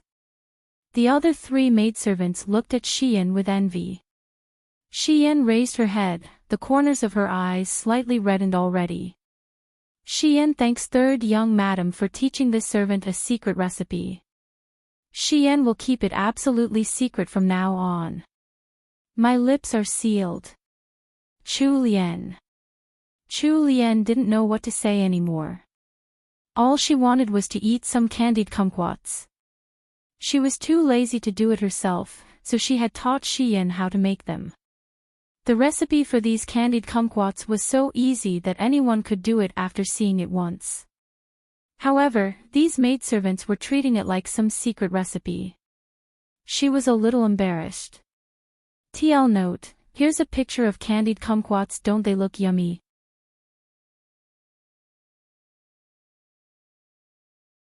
Chapter 12, Secret Recipe, 2. This chapter has been stolen from LoveLore novels. Please read from the original source. Back in the modern era, you could simply search for recipes like this online, and there would be enough results to make a person's head spin. It was just a matter of whether you were too lazy to make them or not. There was something Chu Lian did not know. In the Great Wu dynasty, eating rare delicacies served on an array of platters while listening to a live musical performance was the height of extravagance. This was naturally a life reserved only for nobility. Cuisine was judged by quality and not quantity. Secret recipes were essential for large noble families, as they signified the ability to create those sumptuous foods vital to their ostentatious lifestyle. The families of court officials had to have 1 or 2 secret recipes at hand. Noble wives on close terms with one another would exchange secret recipes as a sign of the highest intimacy between them. From this, it could be seen how important these secret recipes were to the people of the Great Wu dynasty. It was precisely because of this emphasis that the noble families who received the iconic sweets of House Jing'an were so proud of their gifts. Even though these sweets had been sent to almost every noble family over the years, the house of Count Jing'an was still the sole producer due to keeping the recipe absolutely secret. The instructions that Chu Lian had so casually relayed had been taken for a secret recipe. Sixth Miss Chu's mother had passed away when she was young. The 4 maidservants had grown up in the Ingwa estate, and had thus more or less heard of her, the third madam of the house of Duke Ingwa. Third madam was second master's first wife. She had been born into a literary family.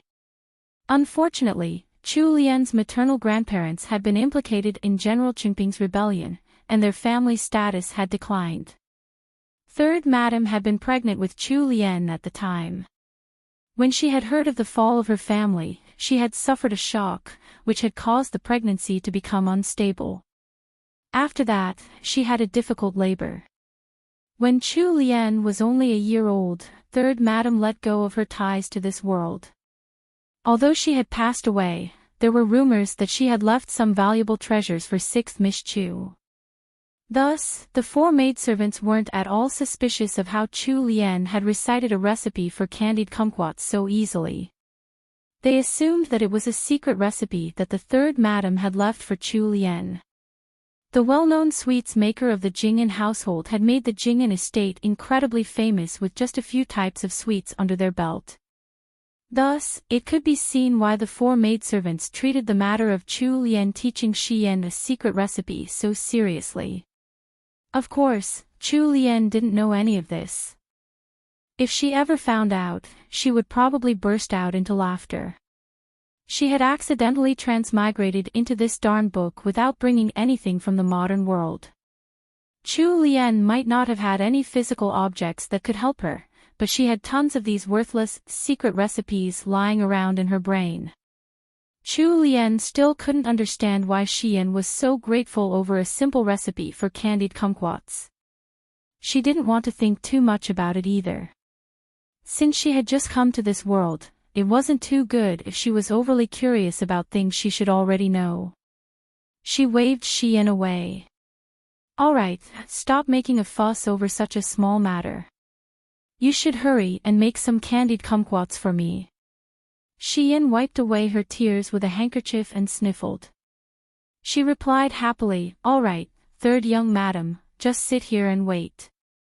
This servant will be back soon." Fuyin watched Shiyan's departing back with extreme jealousy. Her eyes flickered and she began to serve Chu Lian with eager attention. She hinted, "Third young madam, you treat Shiyan so well.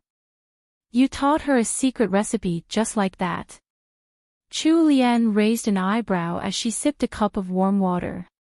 She turned to Fuyin and said, "Fuyin, do you want to learn how to make sweets too?"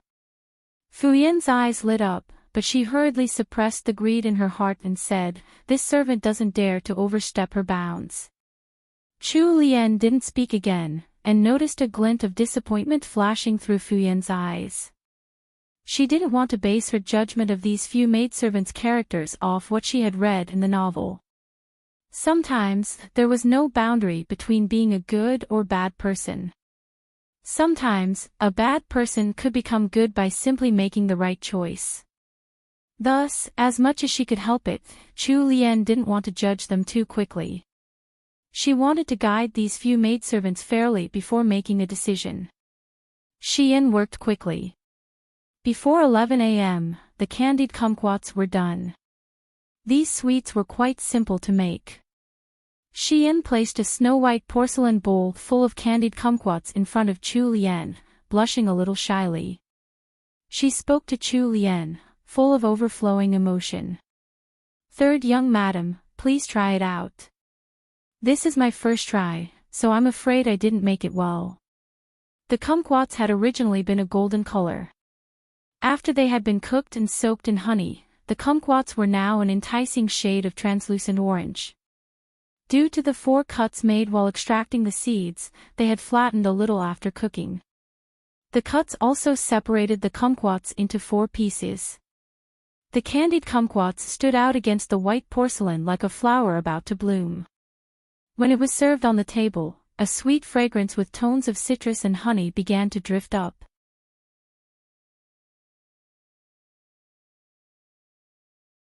Chapter 13, Eating Venison. 1. This chapter has been stolen from LoveLore novels. Please read from the original source. Chu Lian picked one up with her fair fingers and tasted it. There was a refreshingly light taste in the midst of the sweetness, just enough to avoid being cloyingly sweet. When she bit into it, the chewy texture was accompanied by the taste of honey. And when she swallowed, her mouth was filled with the fragrance of kumquats. It was Xian's first time making these, so she had put a little too much rock sugar during the cooking process and caused the taste to be a little too heavy. Other than that, she had done well. Xian watched Chu Lian's expression anxiously, waiting for her evaluation. Chu Lian finished eating one piece and nodded while smiling gently. Everyone, take a piece to try. The other 3 maidservants had already been watching with their eyes wide. Upon hearing Chu Lian's words, they were unable to hold back and they each picked up a piece to eat. They had already been attracted to these candied kumquats the second Xian had carried the plate in. Kumquats were tart when eaten directly, and might even be a little sour depending on the fruit. However, after preparing them in this manner, their tartness and sourness were completely erased. Instead, the special, delicate fragrance and sweetness of the kumquats shone through.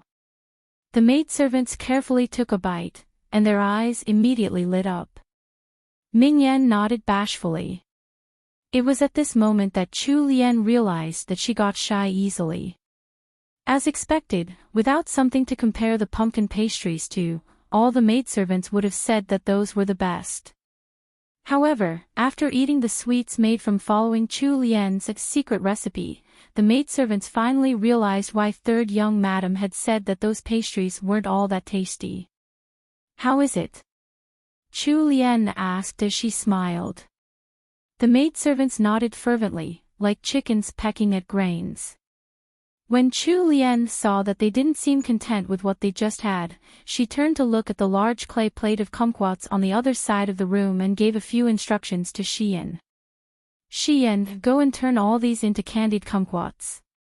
This time, put less rock sugar and put aside 2 small bowls of it. I'll send them over to grandmother and mother myself.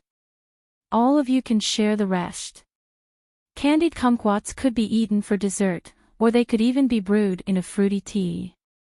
It could regulate qi flow within the body and dissolve phlegm.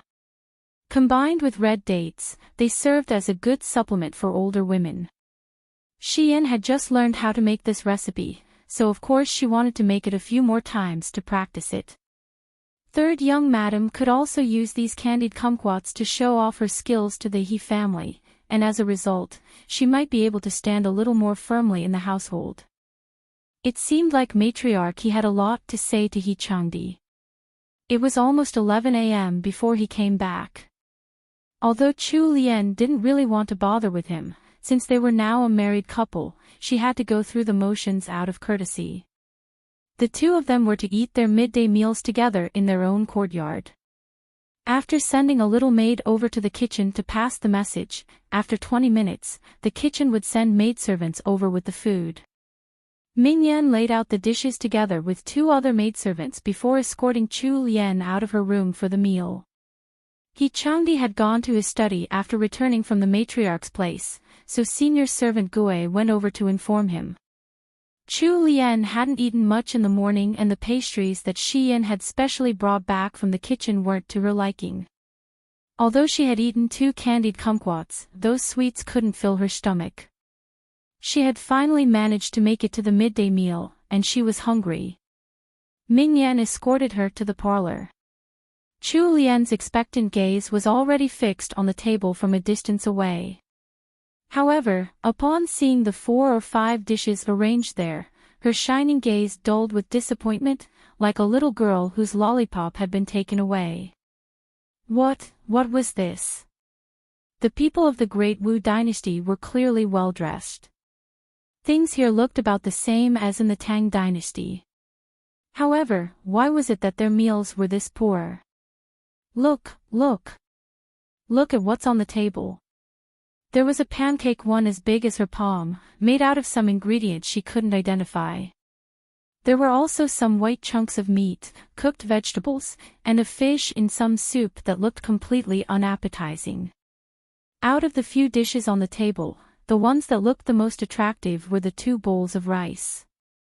The rice grains looked white enough, at the very least.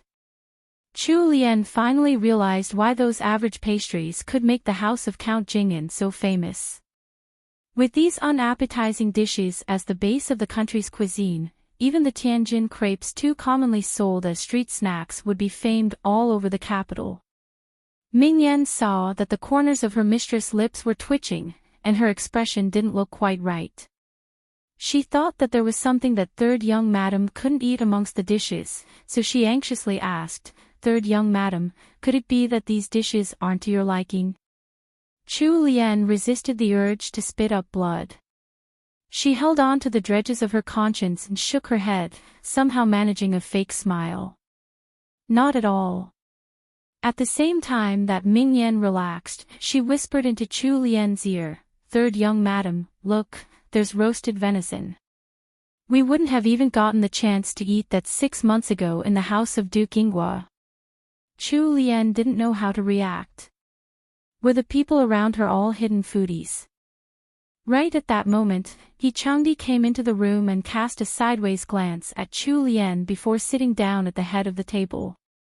He looked completely reluctant to bother with his newlywed bride. Chu Lian bobbed in greeting towards He Changdi before sitting on the stool next to him. Fuyin and Jingyan, who were serving them from the side, passed chopsticks to both of them.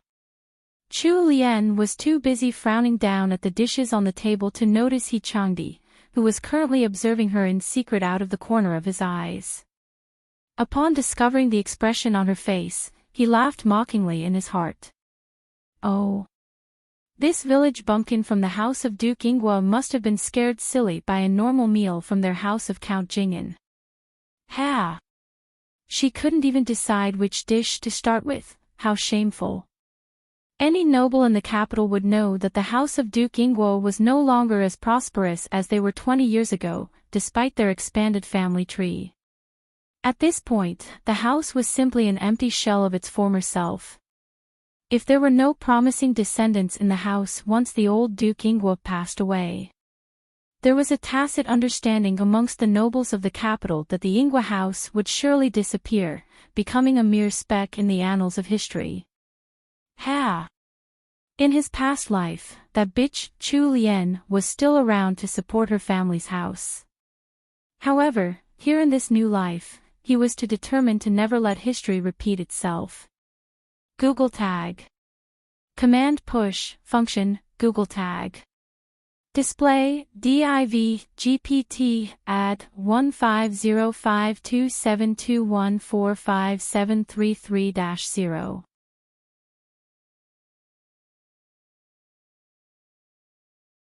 Chapter 14, Eating Venison, 2. This chapter has been stolen from LoveLore novels. Please read from the original source. A cold glint flashed through the depths of He Changdi's black eyes. When he recalled how his grandmother had requested a meeting with him in Qingxi Hall, and how she had instructed him to live in peace and harmony with Chu Lian from now on, he had found it laughable. If he could, he would have told his family everything that had happened in his past life. If only he could do that, then he would make his kind family understand what a shameless and malicious woman that Chu Lian was. Unfortunately, if he did so, his family probably wouldn't believe him. Not to mention, they would probably think there was something wrong with him. The hand that He Changdi was gripping his chopsticks with unconsciously tightened, almost snapping them in two. His abnormal actions attracted Chu Lian's attention. She watched his handsome face contort slightly as he seemed to be bearing some hidden pain. Chu Lian frowned and asked, "Husband, is anything the matter?" Chu Lian's voice was like a hammer knocking on his tightly wound nerves. He Changdi stiffened. It took him a few seconds to recover his calm. Humph. Just eat. These dishes are probably hard to come by in the Ingwa household. His icy cold voice seemed to be emanating frost. In the past life, when they had just married, he had personally served some food to her. His heart had been filled with joy as he watched his beautiful, young wife pick from the dishes on the table timidly while her mouth never stopped moving. His young wife must have suffered much in the house of Duke Ingwa. Half of the dishes on the table had all gone into her stomach, especially the 2 pieces of roasted venison. She had praises aplenty for the meal. Those memories played out in Changdi's mind without bidding, upsetting him and filling with bitter hatred. When he saw that Chu Lien seemed to be in a daze and hadn't moved her chopsticks at all, the corners of his mouth raised and he took the 2 pieces of venison, placing them into his own bowl. Chu Lien. The maidservants. Senior servant Gue. Chu Lien's expression stiffened. She didn't understand what this young master was trying to do. None of the dishes here were to her liking anyway. Especially those 2 unappetizing pieces of venison. Actually, she was relieved that he had solved her problem and taken both pieces for himself. With her mood slightly improved, Chu Lien took some of the leafy vegetables in front of her. Although the cook had added some salt and pork grease to them, the fresh, natural flavor of the vegetables still shone through. Tasty.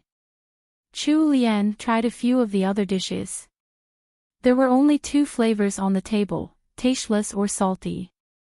Furthermore, because they had cooked the dishes for too long, the freshness of the ingredients was gone. All the dishes failed Chu Lien's taste test. After mentally drawing a line through all the dishes on the table, the only one that she had bothered to keep eating was that small plate of leafy vegetables in front of her. With Chu Lien's picky taste buds, she barely managed to finish half a bowl of rice. Her main dish was, of course, the vegetables. She didn't seem to think anything of it, but the expressions of the maidservants and senior servant Gue changed. Young madam had been so frightened by young master's actions that she had only dared to eat the leafy vegetables in front of her. Young master even took away the best dish so that young madam couldn't have it. How could he be so evil? Third, young madam's looks could be compared to a flower in bloom, and she had just married into the family. She couldn't possibly have offended young master. However, young master was already treating her in this manner when they were newly wed. How were they going to continue living out their days with a start like this? Senior servant Gue's brows drew together as she started worrying about Chu Lien's future. On the contrary, Fuyan's lips curled up into a secret smile. Since young master didn't seem to like sixth miss, that meant that she had a chance. Mingyan and Jingyan, who were standing behind Chu Lien, were shocked silly by He Changdi's actions. Those 2 pieces of venison were rather big, one of them could cover an entire bowl. The Jingyan household ate venison regularly. However, He Changdi actually didn't like to eat venison. He had only taken it to provoke Chu Lien in a moment of impulse. When he imagined how she would have a restless night because of the poor meal, he felt extremely refreshed. For the sake of making Chu Lien watch helplessly as he ate the venison, He Sanlang held back his disgust and acted as if he was enjoying his meal, forcing down the 2 pieces with huge, hungry bites. By the end of it, he was already completely nauseous. He swallowed the last bite while suppressing the urge to vomit. The dishes weren't to Chu Lien's taste, and she had a small appetite. Thus, she simply put down her chopsticks and stopped eating. Without anything left to do, she watched He Changdi eat his venison while she sat idle by his side. Chu Lien gulped. She felt anxious just watching him. Honestly, what was going on in this guy's head? He looked like he was still determined to finish eating it even though he was clearly in pain. Finally, out of the kindness of her heart, Chu Lien got Mingyan to pour a cup of warm water, and she placed it in front of him. Eat a little slower. Why don't you drink some water? Chu Lien said sympathetically. TL note, I couldn't find any pictures of unappetizing venison, but who wants to see that anyway? We're here for the romance pictures of good food. Drools.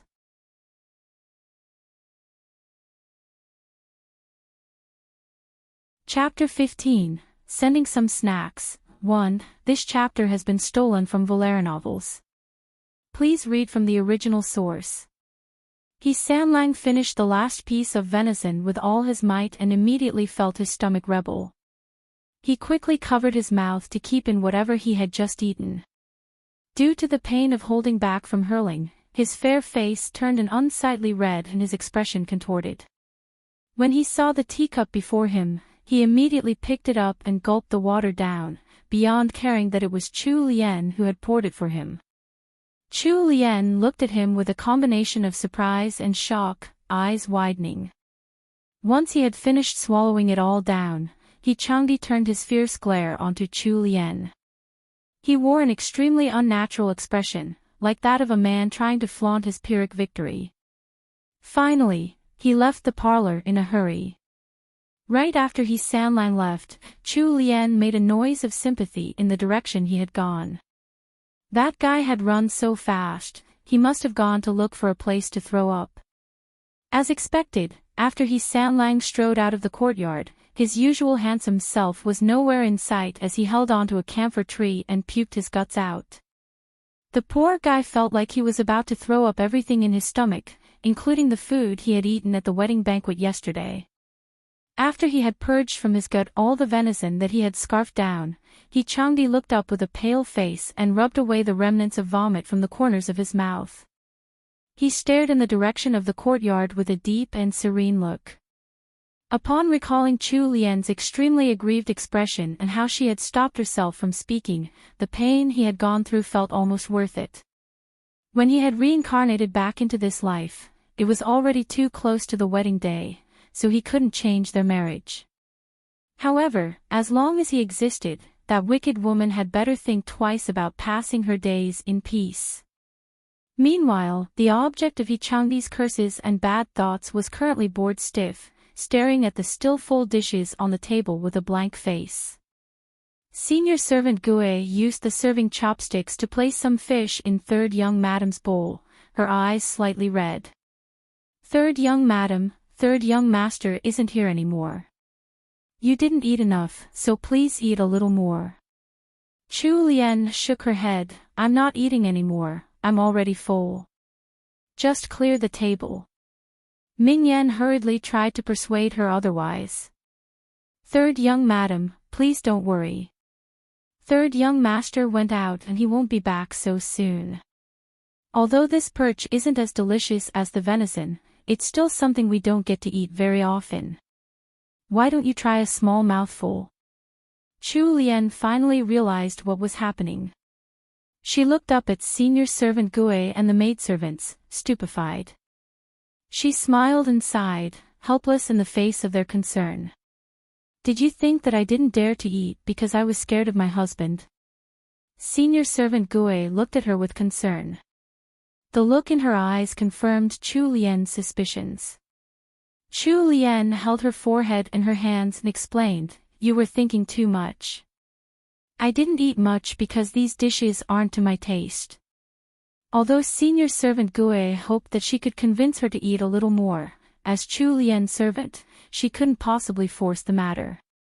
Since Chu Lien was insistent, she could only instruct the maidservants to clear the table. In the late afternoon, matriarch specially sent one of her most trusted servants, senior servant Liu, over with some nourishing soup. With senior servant Liu watching from the side, Chu Lien couldn't reject it, the only thing she could do was force herself to drink it down. The soup tasted extremely strange.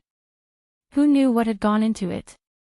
After senior servant Liu took her leave, Chu Lien had to drink 3 cups of water and eat 2 candied kumquats to remove that strange taste from her mouth. After that torture, Chu Lien lost all interest in even taking a nap. She recalled the candied kumquats she had ordered Xian to make earlier, so she got senior servant Gue to arrange them on some pretty plates. Chu Lian then personally set off to send them to Matriarch He and her mother-in-law, Countess Jing'an. Matriarch He had the habit of taking an afternoon nap, and was still sleeping when Chu Lian arrived at Qingxi Hall. Thus, she passed the candied kumquats to senior servant Lu. When she reached Countess Jing'an's courtyard, Chu Lian only spent 10 minutes there before leaving, afraid that she would disturb her mother-in-law's rest. After returning to her own courtyard, she asked for He Changdi's whereabouts. When she heard that he was in the study at the outer court, she decided not to disturb him and went to take a nap, Xian by her side. It was currently spring, right at the time when the air was starting to warm up and the flowers were starting to bloom. The temperature outside was comfortable. The bridal chamber faced the direction of the morning sun, so sunlight was streaming in from a nearby window, warming her up. Xian let down the thin, red curtains on the sides of the bed and left her alone, lying in the exquisitely made bedchamber. Chu Lian rolled about on the soft, fragrant bed, carefree and relaxed.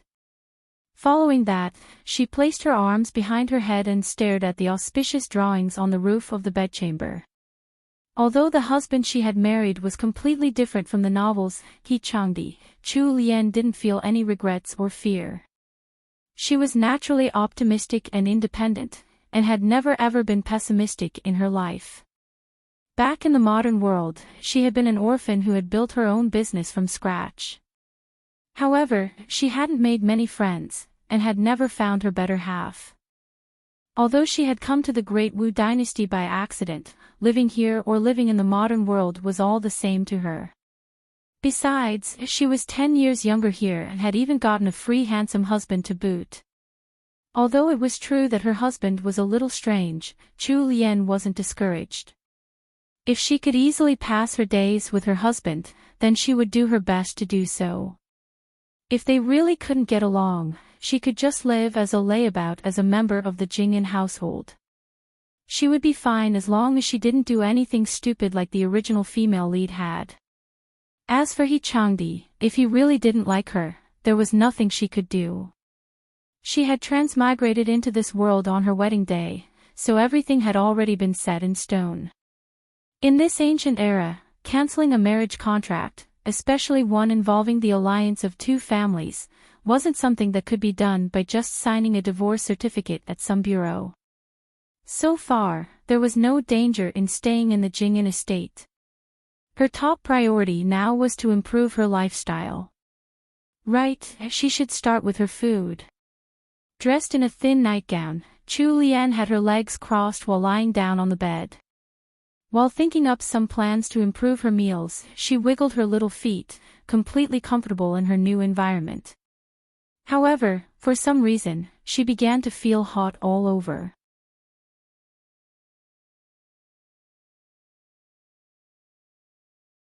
Chapter 16, Sending Some Snacks, 2. This chapter has been stolen from LoveLore novels.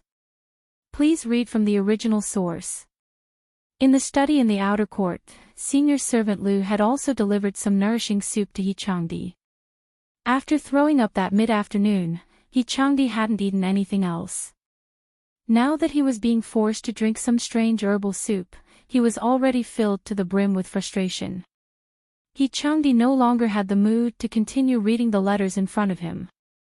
Thus, he stood up and left the study. Laiyue, his personal manservant, was dozing off while guarding the door outside. He Changdi kicked him to relieve some of his frustration, startling Laiyue awake. He wiped away the drool at the corner of his mouth and hurriedly asked, "Young master, where are you going at this time?" He Changdi cast a sideways glance at Laiyue and was about to reply that he was returning to his courtyard. However, he instantly remembered that the wicked woman, Chu Lian, was staying there, so he turned and headed to his mother's courtyard instead. "I'm going to visit mother." Laiyue scratched his head and followed behind third young master, confused. There were 3 great occasions in a man's life: meeting a friend in a foreign land, getting married, and ranking on the imperial examination. Third young master had just gotten married and third young madam was such a beauty. Why was third young master walking around with such a dark look on his face, as if the entire world owed him 300 taels of silver and no one was paying up? When Changdi reached his mother's courtyard, Countess Jingyan was currently walking about in her room with the support of one of her personal maidservants. Something interesting seemed to have occurred, as the bell-like laughter of her personal maidservant, Miaozhen, drifted out from the parlor. As Sanlang walked closer, he could hear Countess Jingyan talking and laughing with the servants by her side. "Madam, these candied kumquats that third young madam sent over are really delicious." That was Miaozhen's voice. "Yes, this old servant also thinks that they're good. Speaking critically, these candied kumquats look pretty and cheerful, and they even taste great. They won't lose out to the pastries that cook Zhou makes." "Oh. I didn't think that these sweets could get such a high evaluation from you. Let me have one to try." Countess Jingyan's voice was clearly a little weak. Following that came the sound of the maidservant's footsteps. Changdi's expression changed and he sprinted into his mother's room. When he saw the plate of candied kumquats that Miaozhen was about to bring to his mother, he reached out and knocked it away. The little dish immediately shattered, making a sharp, ear-piercing sound as it hit the ground. The translucent candied kumquats scattered all over the floor. Everyone in the room was so shocked by Changdi's sudden actions that they turned completely mute. It was Countess Jingyan who recovered and reacted first. She stared at her youngest son with her brows slightly drawn together as she said, "Sanlang, what are you doing? Your wife personally delivered these to me this afternoon as a gift." Changdi finally realized that he had acted too impulsively. However, upon thinking of the ploys that Chu Lian had used in his past life, he felt that he hadn't done anything wrong. "Mother, you're not well. You have to be careful with what you eat. Don't let it affect your body. No one knows a man better than his own mother." Countess Jingyan seemed to have detected something from Changdi's flickering eyes. She sent away the servants in the room before she asked her son, "I heard from senior servant Lu that you don't seem to be very happy with your wife. Is this true? Tell mother why you're so unhappy with her. She came to visit me this afternoon, and she seems like a good child." Changdi was astounded. He inwardly sneered. Who would have thought that that wicked woman, Chu Lian, would actually try and play this game while he was away? She had even come to curry favor with his mother. "Mother, don't think too much about it. Nothing's wrong. I'm just worried about your health." Seeing that Changdi wasn't willing to speak the truth, Countess Jingyan could only sigh. "Sanlang, mother worries the most over you. If you don't pass your days in happiness, how can mother relax?" Sanlang's expression was extremely dark when he left Countess Jingyan's courtyard. By this point, he had already heard of what Chu Lian had done earlier in the afternoon. So she had been up to something while he wasn't around. He walked towards his courtyard in a huff. Liu scratched his head as he followed behind his master. He found that he really couldn't understand third young master anymore. Chu Lian napped for an hour in a daze. She woke up in the most uncomfortable way, covered in sweat and stifled. Thus, she ordered Jingyan and Mingyan to prepare a hot bath for her. She had just entered the fragrant hot bath when she heard Mingyan's alarmed voice outside. Third young master, it's not convenient to meet third young madam at this time. Please wait for a moment before going in."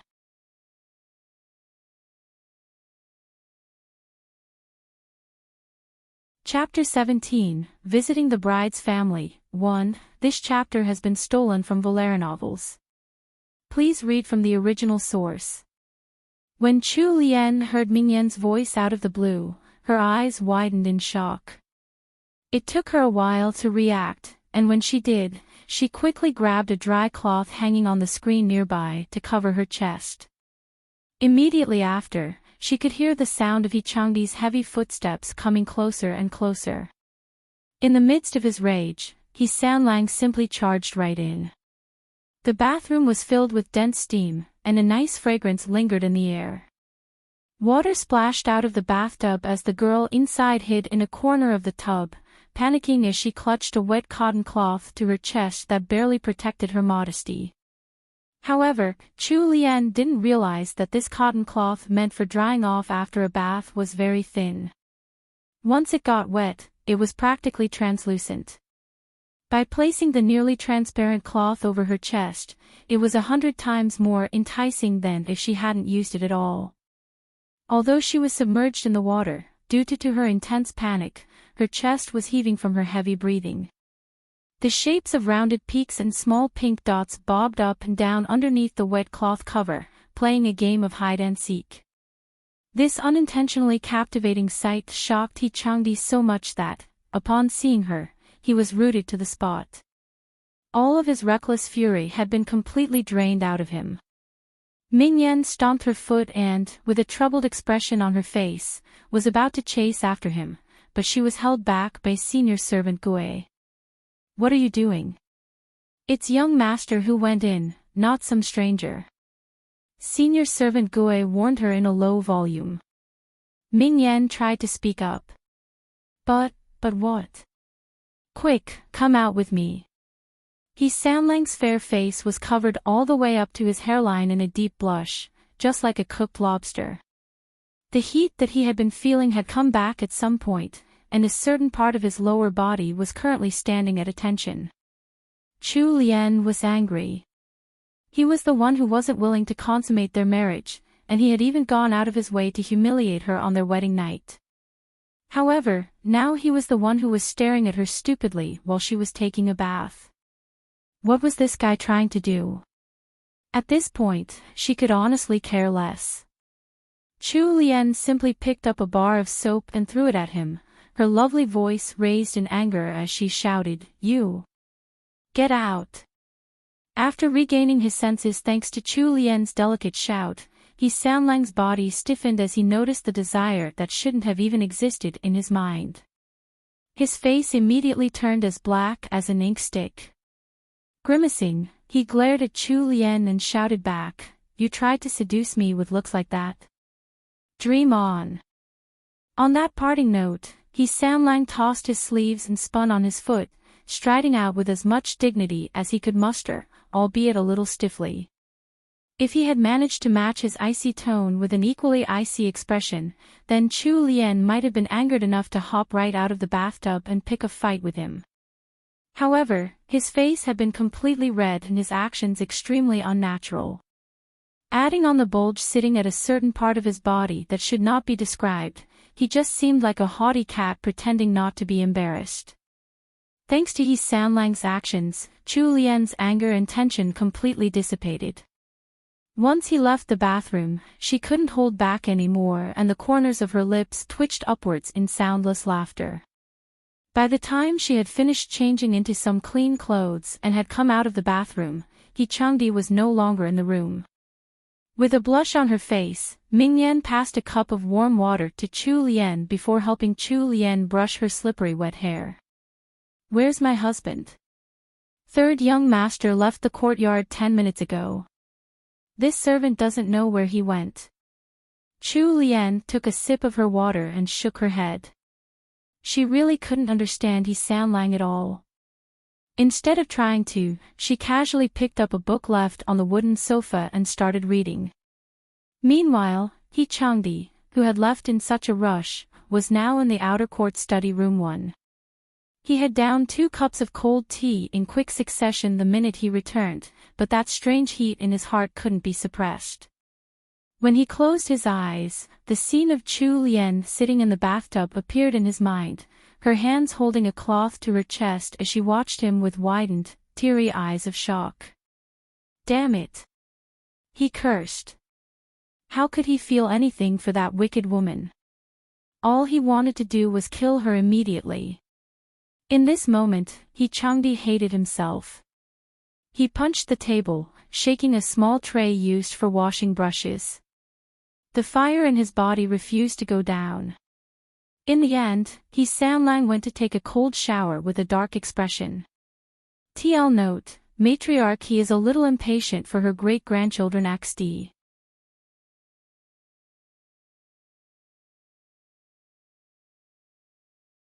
Chapter 18, Visiting the Bride's Family. 2. This chapter has been stolen from LoveLore novels.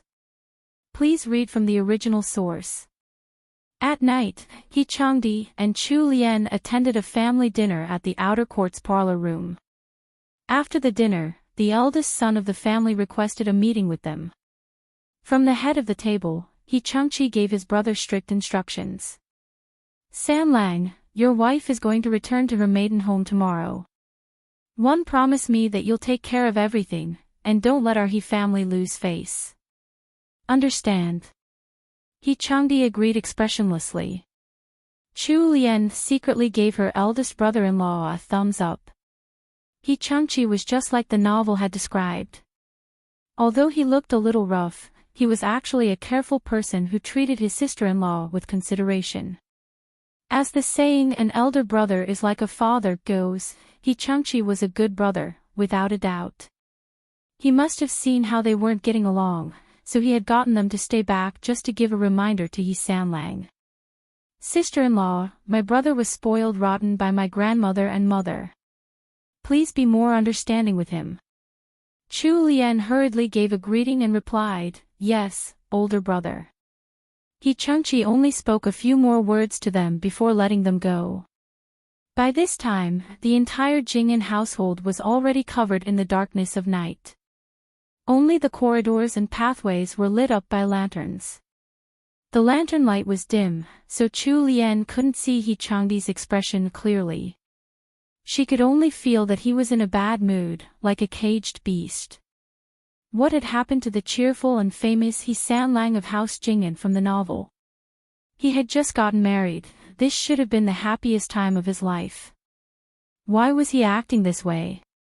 Chu Lian tossed a few glances at him.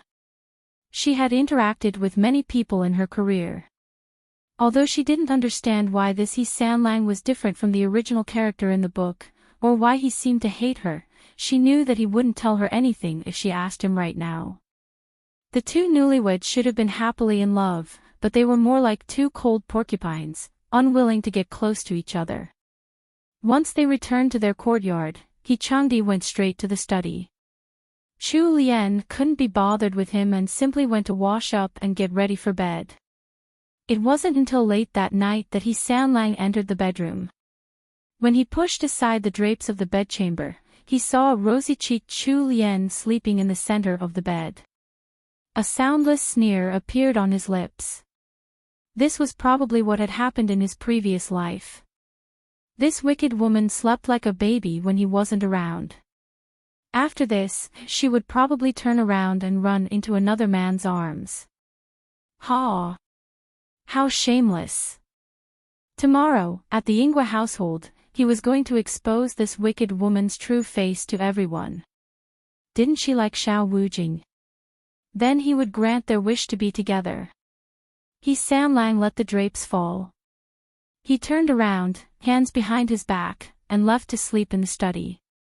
The next day was the day of Chu Lian's visit to her maiden home. The entire He family sent the newlyweds to the entrance of the estate. Under the watchful gaze of Matriarch He, the frosty He Changdi walked over to Chu Lian's side and helped her up the carriage.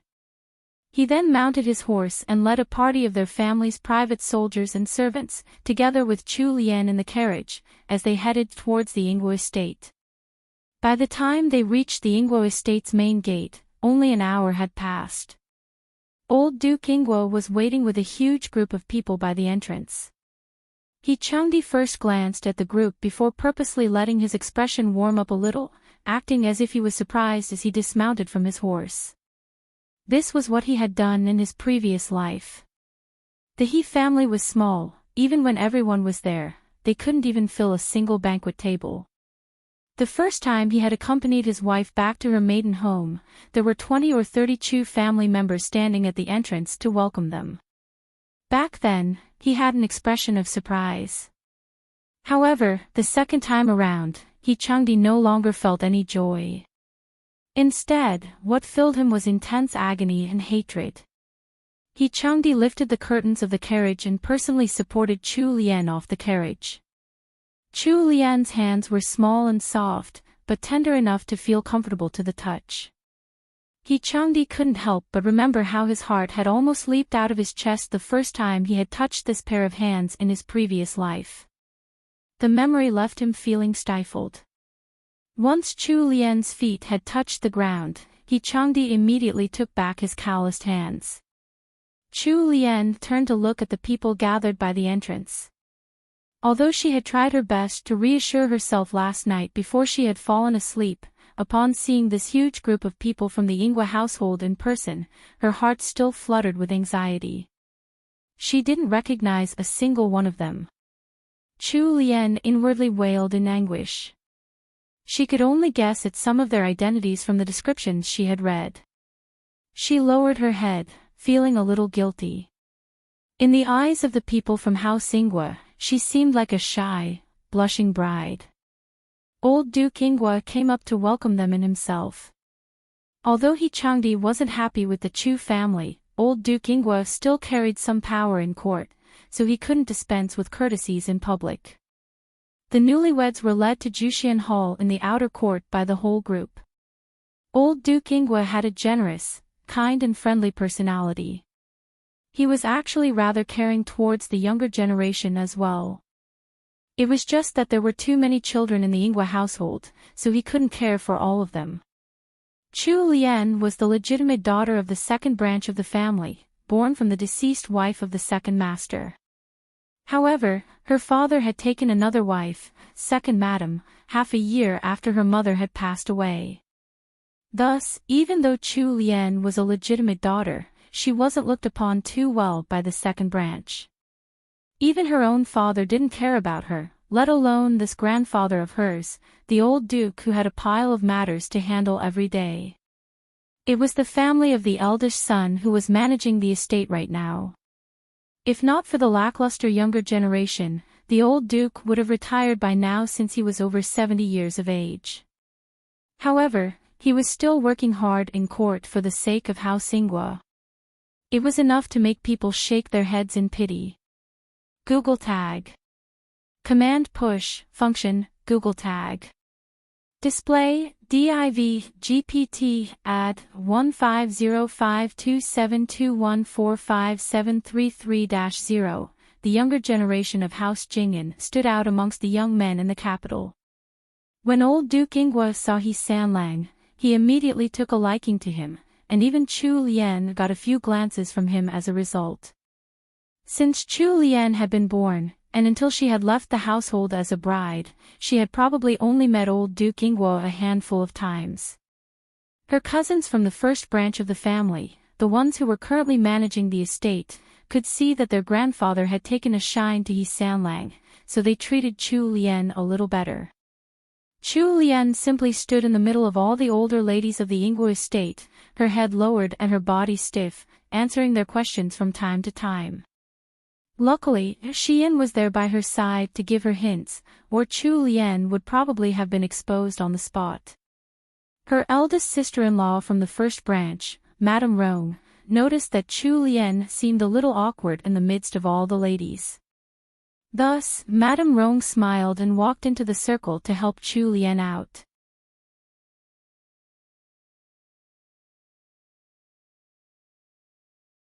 Chapter 19, Visiting the Bride's Family, 3. This chapter has been stolen from LoveLore novels.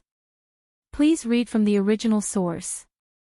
Sixth sister, you've only just gotten married and you're already looking so radiant. There are too many people in the outer court right now, so how about us ladies go to the inner court to talk? Your brother Rong just brought back some new tea leaves from Yubei a few days ago, so we can all have some tea while we chat.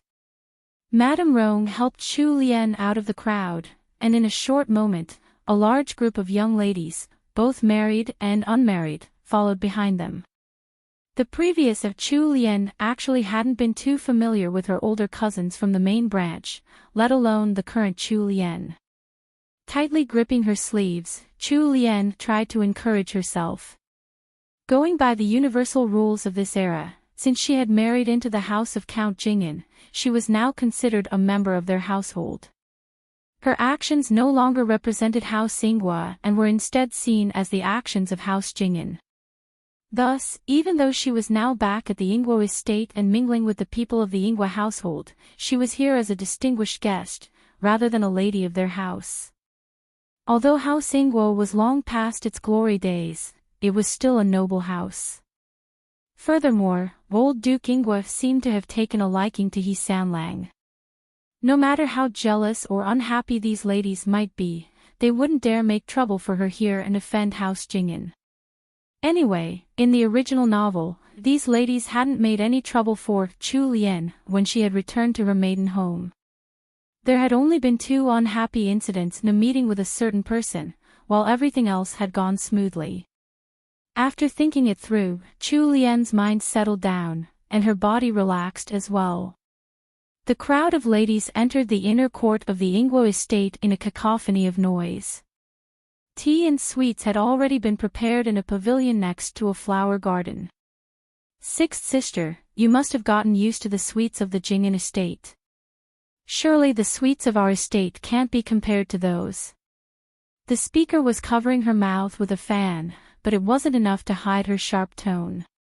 It was the legitimate daughter of the main branch, the 5th Miss of the Yinghua household, Miss Su. She was only a month older than Chu Lian, and she should have been the one to marry the house of Count Jing'an's He Sanlang, if they had gone in order of seniority. However, when matriarch he had made a request to her close friend, the Empress Dowager, for a girl from the Chu family as a granddaughter-in-law, the 5th Miss had been down with a serious illness. When an imperial physician had come to look at her, even the physician wasn't sure if the 5th Miss could be saved. Thus, the engagement had been given to the 6th Miss, Chu Lian. Right after the engagement had been decided, the 5th Miss mysteriously recovered from her illness. He Sanlang was famous in the capital, and there were very few ladies who would refuse an engagement with him. When the 5th Miss recovered from her illness, she was jealous, of course. Now, Chu Lian had come back to visit her maiden home, all radiant and dazzling, without any traces of the wretched appearance she had had when she was still living in the Yinghua estate. She was clearly a beautiful little wife loved dearly by her husband. How could 5th Miss hold back her anger? This rich, pampered life should have been hers.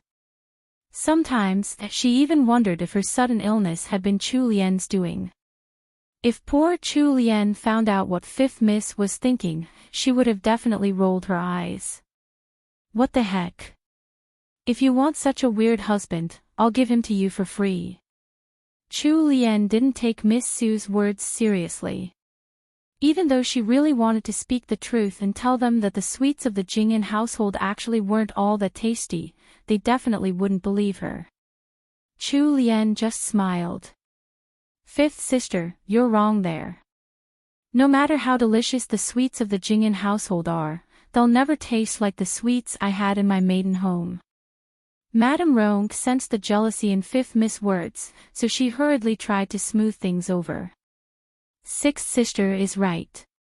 The Yinghua estate is 6th sister's maiden home. We ladies of House Yinghua are united in our hearts. Even after marriage, you're still a lady of House Yinghua. No matter how good it is outside, how could it compare to the home we grew up in? A lady standing by her side made sounds of agreement. That person standing by Madame Rong was most likely her daughter-in-law. 5th Miss snorted lightly and stopped chasing that line of talk. Thus, the group of ladies settled down for tea.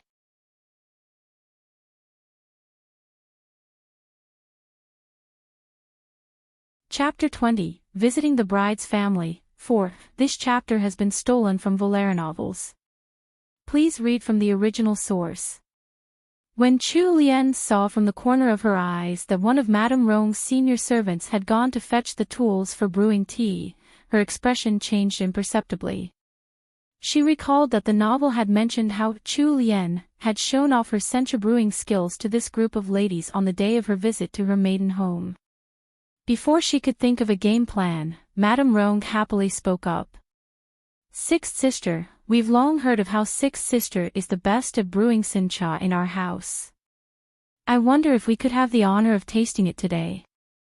Chu Lian's black eyes darted about.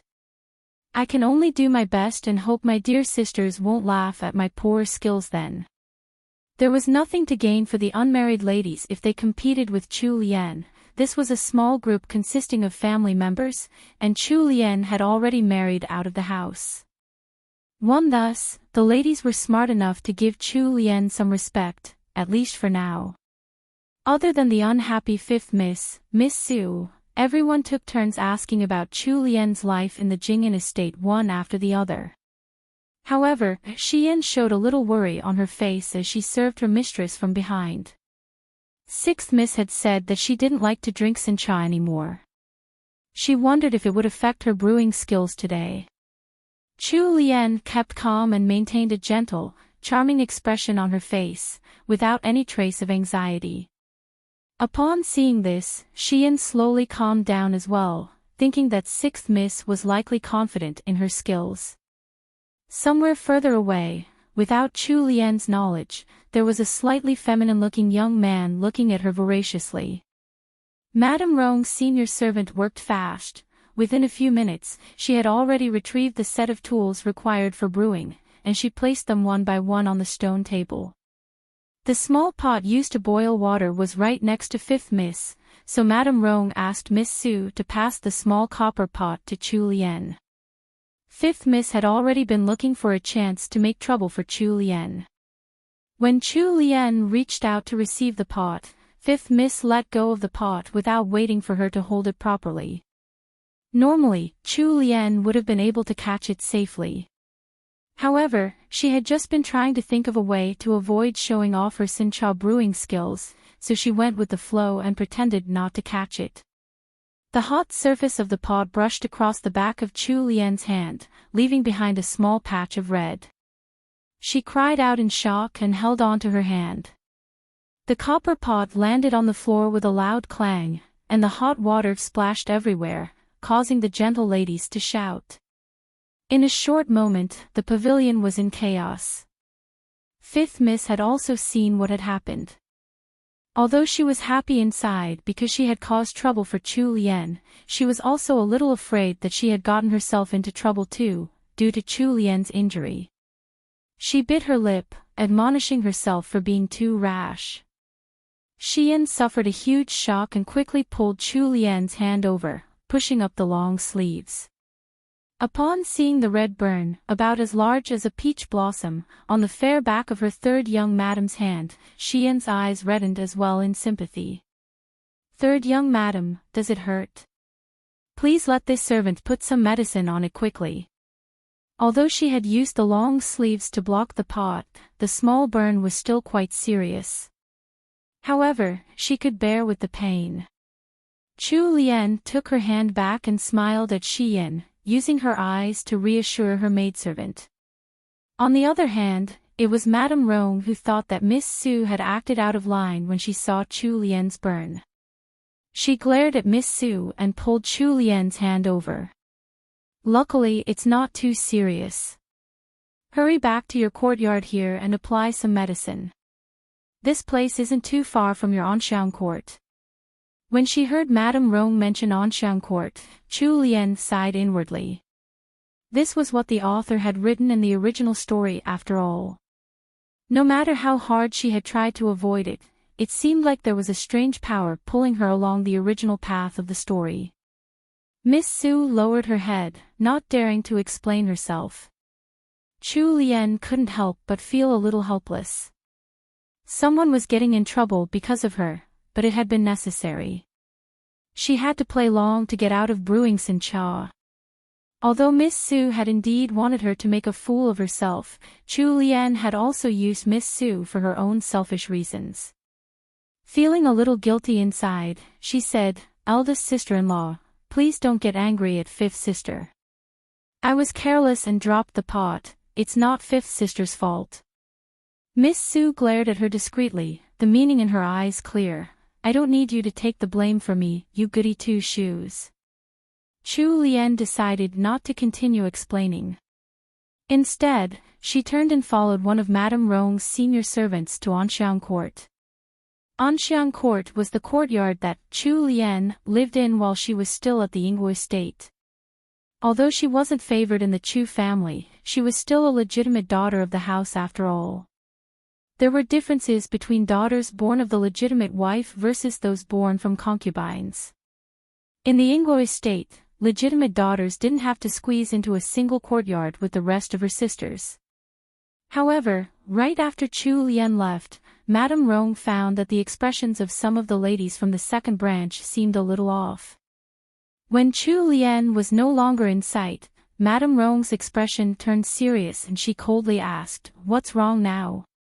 "It's just a simple visit from your married sixth sister. Why can't we have everything go smoothly?" Madame Rong was the wife of the first son of the main branch.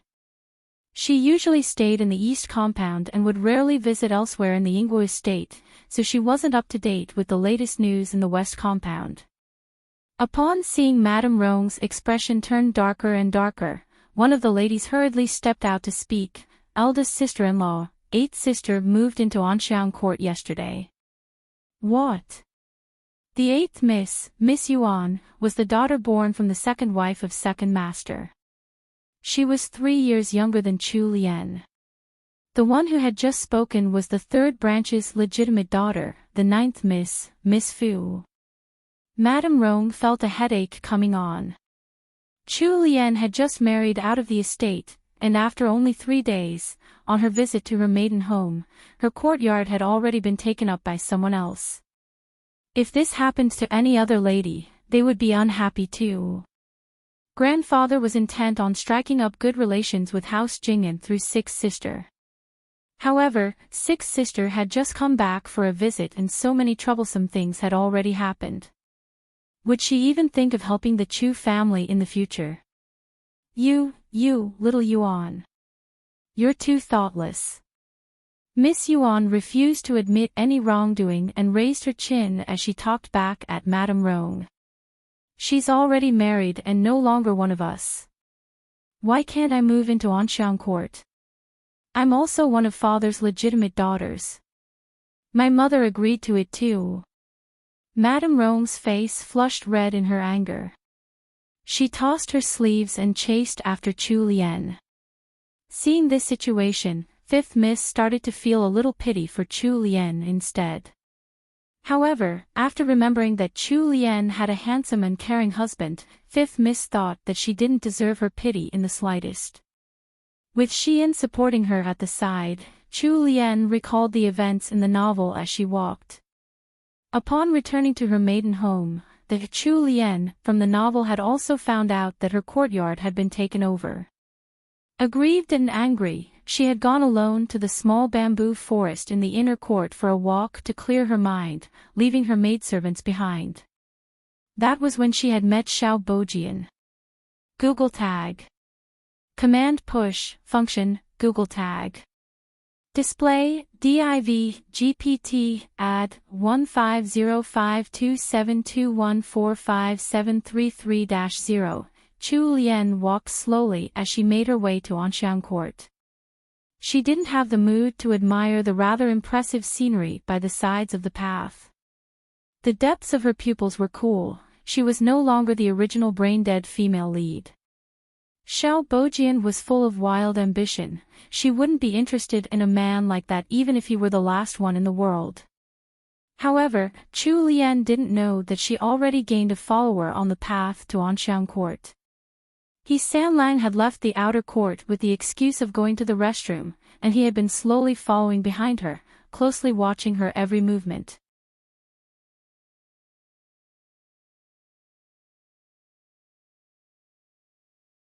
Chapter 21, Visiting the Bride's Family. 5. He was probably waiting for Chu Lian to make the slightest hint of a mistake, so that he could toss her into a ditch without any mercy and make her into the laughingstock of the entire capital. Sixth Miss, we just have to pass through that arched doorway and make a turn, and we'll reach Anxiang Court. Please walk slowly, the path isn't very smooth here. Xian reminded her. She was 6 Miss' personal maidservant and had served by her side since they were young, taking care of every aspect of 6 Miss' life. She had spent the same amount of time in Enchanting Court as 6 Miss had. Now that 6th Miss had returned to her maiden home after marrying out of the household, Zion's memories of the past had been awakened. She completely forgot about calling Chu Lian third young madam. Zion's eyes were full of nostalgia, as if even a blade of grass could trigger her memories. She carefully helped Chu Lian slowly walk along the tree-lined path of the Ingwo estate. However, Chu Lian's mood was completely different from Zion's. She knew nothing about this place. All she knew was from that book, and that was her sole advantage here. After passing under the quaint doorway and walking past a garden full of azaleas, greenery came into sight. Chu Lian's eyes widened in surprise. This was Enchanting Court. An exquisite little residence sat in front of her, hidden in a dense bamboo forest. Only the corner of the eaves peeked out from the lush greenery. There was a small lotus pond with a decorative mountain inside the water, right in front of the residence. Based on the features of the land and the scenery, it was indeed a nice place to live. However, since this courtyard was covered in bamboo, could someone tell her exactly which bamboo patch Xiao Bojian was hiding in? Where had the original female lead met him? Shi Yan looked extremely happy. She pointed to a part of the bamboo forest and said, "6th Miss, look at this. The shoots by the mottled bamboo have already grown out. It's just been a few days, and they've grown really fast. You were even saying that we could dig them out and make pan-fried bamboo shoots to eat just a few days ago." Chu Lian was completely speechless. Could she not talk about bamboo? This garden was full of it and she wasn't a botanist. How was she supposed to know which ones were the mottled bamboo she was talking about? All she wanted to do now was leave this damn place. Chu Lian purposely sucked in a breath at the right time, coupled with a grimace. Shi Yan heard the sound and checked the burn on her hand anxiously. "6th Miss, does it hurt? This servant will look for some burned salve for you right now." This servant still remembers that the salve was in the cabinet by the parlor in the outer hall. Madame Rong's servant also quickly supported Chu Lian as they headed towards that residence. However, just as they reached the hallway of the residence, they spotted 2 unfamiliar maidservants eating melon seeds while skiving. The 2 maidservants heard the sound of conversation, and then noticed the dressing of the senior servant by Chu Lian's side. They immediately became so frightened that they hurriedly fell to their knees in unison and wailed, "Steward, please forgive us." Chu Lian was preoccupied with her own thoughts, so she didn't really take notice of the lazy maidservants. However, Shi Yan frowned and coldly asked, "Who are you? Why are you here in 6 Mississippi Enchanting Court? You even had the guts to skive off." When they were still living in the Ingwo estate, senior servant Gue and Shi Yan had been the ones managing Enchanting Court. They were Chu Lian's personal maidservants, so they held themselves with an air of command around these little maidservants. Seeing that Shi Yan wasn't too friendly and that the woman by her side, Chu Lian, was dressed like a wealthy young madam, the 2 maidservants suddenly recalled that it was the day of 6th Miss' visit to her maiden home. They abruptly realized who the people before them were. Both of them started trembling with fear, and their faces paled. This servant is called Shan Qin and this servant is called Sui Qin. We're just petty servants here in Enchanting Court. We serve under 8th Miss." When the 2 maidservants finished speaking, they remained prone on the ground, trembling, not daring to move.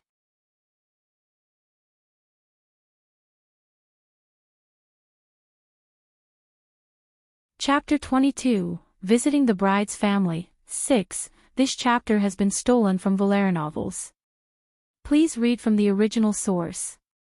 When she heard the maidservant's reply, Shi Yan clearly looked stunned. Without waiting for her to react, a tall maidservant wearing lake green clothing walked out of the residence. "What are you making so much noise for? You're disturbing my sleep." All you wenches know how to do is shirk your duties all day. Wait until 8th Miss comes back. Let's see if we'll punish you by breaking your legs. Xian was very familiar with that voice. It was Xiaoqin, who served 8th Mississippi. Back when they were living in the Ingwa estate, the two of them had always been at loggerheads. Xiaoqin often spoke badly of 6th Miss behind her back. It was obvious that Xiaoqin hadn't known that Chu Lian and the others were outside. It wasn't until she walked out that she spotted Chu Lian and Xian. 6th Mississippi. Xiaoqin gulped and greeted Chu Lian with a guilty conscience. As if she had just recovered her senses, she bobbed in greeting to Chu Lian as well. Xian's expression was now extremely ugly. The senior servant who had accompanied Chu Lian here had also realized what had happened. Right after 6th Miss had left the house to get married, her courtyard and her maiden home had been taken by someone else. They hadn't even waited until after her customary visit to take it over. Anyone would be furious at this. You've gone too far. Xian couldn't resist protesting this unfair treatment for her mistress. The senior servant's expression didn't look too good either. She inwardly scolded 8th Miss for not knowing better. Even if 8th Miss had taken a liking to this courtyard, she should have waited for a period of time before moving in. Yet, she had moved in this quickly anyway. This was practically a slap on the face to the dignity of the House of Duke Ingwa. Furthermore, it was her mistress who was in charge of the Ingwa household at the moment. In the end, the blame was likely going to land on her mistress. Xiaoqin looked down. After getting scolded by Xian, she had calmed down. Anyway, 6th Miss had already married out of the house, so this courtyard was going to be 8th Miss sooner or later. Daughters who married out of the house were like spilled water. They would live far away from the estate. It was better to bear the ire of 6th Miss rather than offend 8th Mississippi. After arranging her thoughts, Xiaoqin stopped being afraid of the consequences. This is 8th Miss residence. Sister Xian, please mind your words. Xian almost fainted from the force of her anger when she heard Xiaoqin's words. However, upon thinking of Chu Lian and realizing that she was probably the one who was the most hurt and angry at the moment, she hurriedly turned to reassure Chu Lian. 6th Miss, please don't get angry. However, Chu Lian shook her head unexpectedly. The corners of her mouth even carried the traces of a warm smile as she spoke. I'm not angry. What's there to be angry about? I'm already married and I can't live here anymore. It would be such a waste if this place were kept empty. Why not give it to my sister, so she doesn't have to squeeze in with the other daughters of the house? However, this residence is close to a pond. Now that the weather's getting warmer, 8th sister should be careful of the mosquitoes. Xian thought back to the days when she used to live in this residence with 6th Mississippi. They were surrounded by a bamboo forest and located next to a pond. During summer nights, the mosquitoes would come out in full uproar. Before you even realized it, you would have a few extra red bites on your body that both hurt and itched. Summer was the toughest season for them back then. Other misses only saw the beautiful scenery of this Anxiang court and had never experienced the pain of living here. Now that she knew how that arrogant, unruly 8th Miss was going to suffer like they once had, Xian cheered up immediately. Momo, would it be possible to take me over to eldest sister-in-law's place for some medicine? Chu Lian asked, smiling as she addressed Madame Rong's servant. The senior servant couldn't react in time for a moment. After she finally regained her senses, she warmly replied, 6th Miss, of course it's possible. Eldest Madam has a bottle of high-quality snow cream that can treat burns. This old servant will guide you there. Chu Lian had just turned around when she heard a delicate voice angrily shout, Chu Lian, don't think that I'll move out of Anxiang Court just because you said that. I'm telling you, Anxiang Court is mine now. Don't even think about staying here another night from now on. Chu Lian had just relaxed after solving the problem before her. She was really tired now. Was Miss Yuan just fated to be at odds with her? They had already resolved the issue, but she was still coming after her and trying to add on to her troubles. TL note, Miss Yuan equals 8th Miss, in case anyone missed it. 3.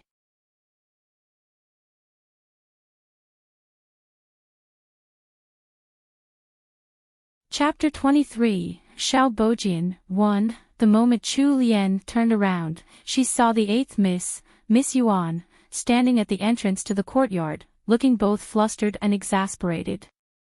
However, Chu Lian's expression wasn't the calm mask hiding a trace of anger that Miss Yuan had expected. Not only that, but Chu Lian was even smiling generously at her.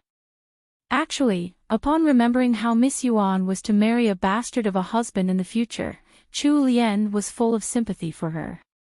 Since 8th sister likes this courtyard so much, it must be fated for you. There are a few spots in this courtyard where it's nice to admire the scenery alone. I'll get Xian to point them out to you later. Miss Yuan stared at her with an incredulous look, eyes wide, trying to see into Chu Lian's thoughts. What was going on? That calm person before her was 6th Miss. The same 6th Miss who would start a fight with her over the smallest little things in the past. All 6th Miss had done in the few days they hadn't met was leave the house to get married. But in those past few days, it was like her entire aura had changed. Miss Yuan glared hard. They were both legitimate daughters of the second branch. Back when they were both still living in their maiden home, it was this 8th Miss who had interacted the most with Chu Lian. The two of them had often quarreled over minor matters. However, 8th Miss had second madam to support her, so it was Chu Lian, of course, who lost every time. During those years, the only thing that Chu Lian had to show off in front of Miss Yuan was this residence. For the sake of frustrating Chu Lian, the moment she had left the estate, Miss Yuan had begged her mother to let her have this residence. She wanted to see Chu Lian holding back her sadness as she returned to her maiden home, only to see that her place here had been taken already. However, Chu Lian didn't look the slightest bit moved right now, let alone upset over it. This was completely not what Miss Yuan had expected. How could she be happy with this outcome? It was as if she had punched cotton, even though she had put all her might into the blow, even though she had struck so hard that she had broken out into a sweat, the person she was trying to provoke didn't care about what she had done at all. You. Miss Yuan pointed at Chu Lian with an ugly expression, but she couldn't seem to finish her sentence. Madame Rome, who had rushed over just in time to see this, heaved a sigh of relief and glared fiercely at 8th Mississippi. She then walked towards Chu Lian with a smile on her face. 6th sister, come over to my residence instead. It's not too far from here. If 6th sister thinks it's too tiring, we can rest at the pavilion near He Court. I'll let the servants retrieve the cream. Chu Lian thanked Madame Rong and brought Xian along with her as she followed Madame Rong to He Court. The main branch of the Ingwa house lived in the east compound, and it was quite far away from the west compound. Chu Lian was afraid that she would encounter some unwanted trouble along the way, so she politely declined Madame Rong's offer to go to her own courtyard, and instead, they stopped at He Court. He Court wasn't too far from Anxiang Court, and there was no one living there right now. It had been the previous residence of the matriarch of House Ingwa. After she had passed away, it had been left empty. There was a pavilion in the begonia forest within He Court.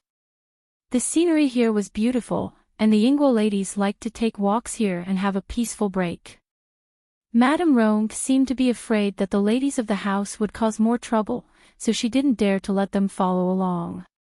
Using the excuse of having a heart-to-heart talk with 6th Miss, Madame Rong brought Chu Lian away and personally accompanied her as they walked and chatted.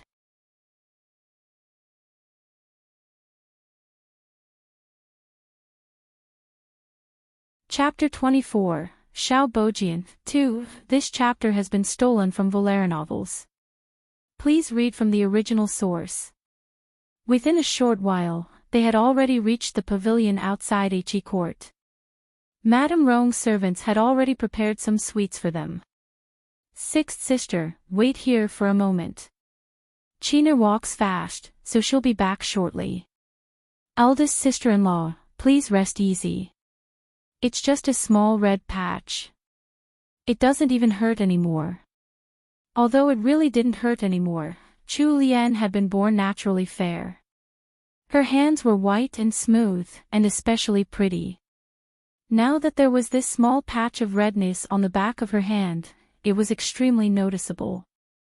Perhaps due to the burn, the outer layer of skin had started to swell. It looked like a blister. However, this small burn wasn't much to Chu Lian. Now that she had finally left the bamboo forest, she no longer felt like she had a ticking time bomb strapped to her body. Chu Lian heaved a long sigh of relief. Some people were just too dangerous to mix with. It was better to get as far away from them as possible. However, Chu Lian had really underestimated how strongly the novel wanted the original events to play out along their predetermined path. He Sanlang had his gaze fixed on her in secret, an unreadable expression on his face. Her every action had fallen into the depths of his eyes. It was at this moment that a maidservant rushed in from afar and whispered something in Madame Rong's ears. Madame Rong's expression changed instantly. She hesitated for a moment before apologetically turning to Chu Lian and saying, "Sixth sister, I have some urgent matters to attend to and I need to leave. It'll be lunchtime in 1 more hour. Sixth sister, why don't you head to the outer court and take a rest first?" Chu Lian saw the anxiety in her face and agreed, letting Madame Rong off to attend to her urgent matters. Right now, the only two left in the entire pavilion were Chu Lian and Xian. Just as Chu Lian picked up the teacup before her and was about to take a sip, she heard a pair of light footsteps coming from behind her, and a man's low, magnetic voice followed. "Lianer." Chu Lian froze on the spot. When she turned her head and saw the new arrival's appearance and dressing, she cursed fiercely in her heart. The novel wasn't going to let her off. Wasn't this protagonist aura one way too strong? She had already come all the way here just to hide, but Xiao Bojian had still found her. If you're questioning how Chu Lian could identify the young man before her with just one look, it was because the author had described his appearance in great detail. Xiao Bojian was born with good looks. However, in Chu Lian's heart, He Sanlang was just that little bit more handsome than Xiao Bojian. Though, she couldn't deny that Xiao Bojian really was an outstanding specimen of a man. How should she put it? He looked more metrosexual and had a slight hint of femininity to him, the kind of guy that was popular in the modern world. He Sanlang was more of a dignified and heroic kind of guy. Xiao Bojian had a black tear-shaped mole under his left eye, which gave him a trace of captivating charm that was rarely seen on a man. With this kind of appearance, if he had been born in the Wei or Jin dynasties, he would have definitely been seen as a homosexual. Although the novel had described his appearance vividly, it couldn't be compared to seeing it with your own eyes. Chu Lian felt a headache coming on. She hurriedly stood up to make her escape, but Xiao Bojian quickly strode over and blocked her retreat with his arms spread wide. "Lianer. You don't want to see me anymore." Chu Lian inwardly cursed, hating that she couldn't just dump him on the spot. However, when she remembered the power this guy had in the future, Chu Lian bore with it patiently. She cast her gaze downwards and didn't speak. If this guy noticed that she wasn't the original Chu Lian anymore, she would be in huge trouble. Xiao Bojian was a man with great ambition who used sneaky, underhanded methods. He was far from the traditional meaning of a good man. Xian seemed to have realized how much her mistress didn't want to interact with the man before her, so she hurriedly blocked Xiao Bojian. "Mr. Xiao, men should keep their distance from women." Furthermore, our mistress is already married, please conduct yourself with dignity. Xiao Bojian showed a pained expression as he clenched his fists. His upturned eyes looked upon Chu Lian with deep passion. No one would be able to doubt the depth of his feelings if they saw the look in his eyes. He pressed his lips together, his face full of suppressed emotions. Lianer, it's all my fault, I'm useless. Do you hate me so much that you won't even look at me now? Unseen behind Xian, Chu Lian nearly lost her calm to her inner turmoil. What the heck? What kind of line was that? Did he have to act like a Mary Sue? She hadn't given his lines much thought when she was reading the novel, and at the time, she had even thought he had come across as a little cool, like he wasn't a very affectionate person. But now that she had to experience this all firsthand, she could feel her brain cells dying by the minute. Young man, you're so handsome that any woman would be ashamed of their own looks in front of you. Isn't it a little inappropriate to use those lines on a woman? TL note, my editor and I both choked on the way Chu Lian described Xiao Bojian, dies laughing.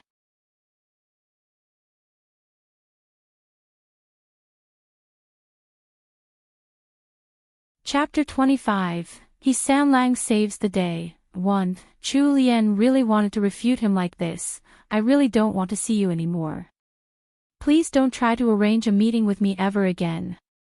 I'm not interested in you at all. However, Chu Lian couldn't say something like that. Instead, she leaned close and whispered into Xian's ear. Help me block him. Xian was a smart one. She immediately shielded Chu Lian behind her and drummed up the courage to speak to Xiao Bojian. Mr. Xiao, please leave. Our madam doesn't want to see you. If you're still going to continue forcing the issue, this servant will call the guards. Xiao Bojian didn't bother with Xian. He only stared dead on at Chu Lian, who was still hiding behind Xian. He pushed closer step by step until the girls were forced into a corner of the pavilion. Behind them was a stand of flowering trees. It looked like they couldn't escape anymore. Lianer, please talk to me. Are you really not even going to look at me anymore? Have you forgotten about the promise we had? Xiao Bojian's eyes reddened, and he looked like he was struggling with some inner pain. Chu Lian had been observing Xiao Bojian in secret from behind Xian. When she realized his emotion seemed to be getting out of hand, her brows furrowed with tension. Xiao Bojian was only one of old Duke Yingguo's students right now. He was born in poverty, and was 20 years old now. Last autumn, he had gotten first place in the provincial imperial examinations and had become the top scholar of Jiaqing. Right now, he was living in the Yingguo estate to await the last 2 stages of examinations to become a court official, the metropolitan examination and the final imperial exam. Chu Lian knew that once the final imperial examination was over this year, Xiao Bojian would get the achievement of ranking first in 3 consecutive imperial examinations, displaying his extraordinary talent in the capital. It was around that time that the original female lead had really started to hook up with Xiao Bojian. Although Xiao Bojian was handsome and full of potential, Chu Lian didn't really like him. If she had to choose, she would pick He Changdi. At least He Changdi had a kind heart somewhere deep inside of him. He knew where to draw the line with his actions and wouldn't go too far. Those who didn't have any limits were the scariest. Xiao Bojian was undoubtedly that kind of person. Constantly trying to avoid him wasn't a solution. It was clear that Xiao Bojian had currently lost control of his emotions. Chu Lian gulped and managed to gather enough courage to raise her head, meeting Xiao Bojian's reddened, upturned eyes bravely. Xiao Bojian, no matter what we were in the past, I'm already a married woman. The past is in the past. You should go your own way, and I'll go mine. Chu Lian spoke resolutely. She was so nervous that the palms of her tightly clenched fists were soaked in sweat. Xiao Bojian could never have imagined that his long period of waiting would yield such a heartless response from Chu Lian. His face contorted with the force of his emotions and he abruptly took a step forward. Leaner, you're joking with me, aren't you? That's not what we agreed on before you left to get married. You said that even if you were married to Changdi, that you would find a way to leave him. You even said that I was the only one you had in your heart. As Xiao Bojian continued speaking, the trembling of his body became even more intense. The lady before him was so pretty and delicate, like a blooming peony flower. Her elegant beauty and that subtle fragrance gave him the urge to pull her into his embrace and protect her from the world. He couldn't bear to see her suffer the slightest bit of pain. He had accompanied this flower on her journey of growth, he had nurtured her, watched her grow and slowly bloom. However, this flower had just used her thorns against him, leaving bleeding wounds all over his body.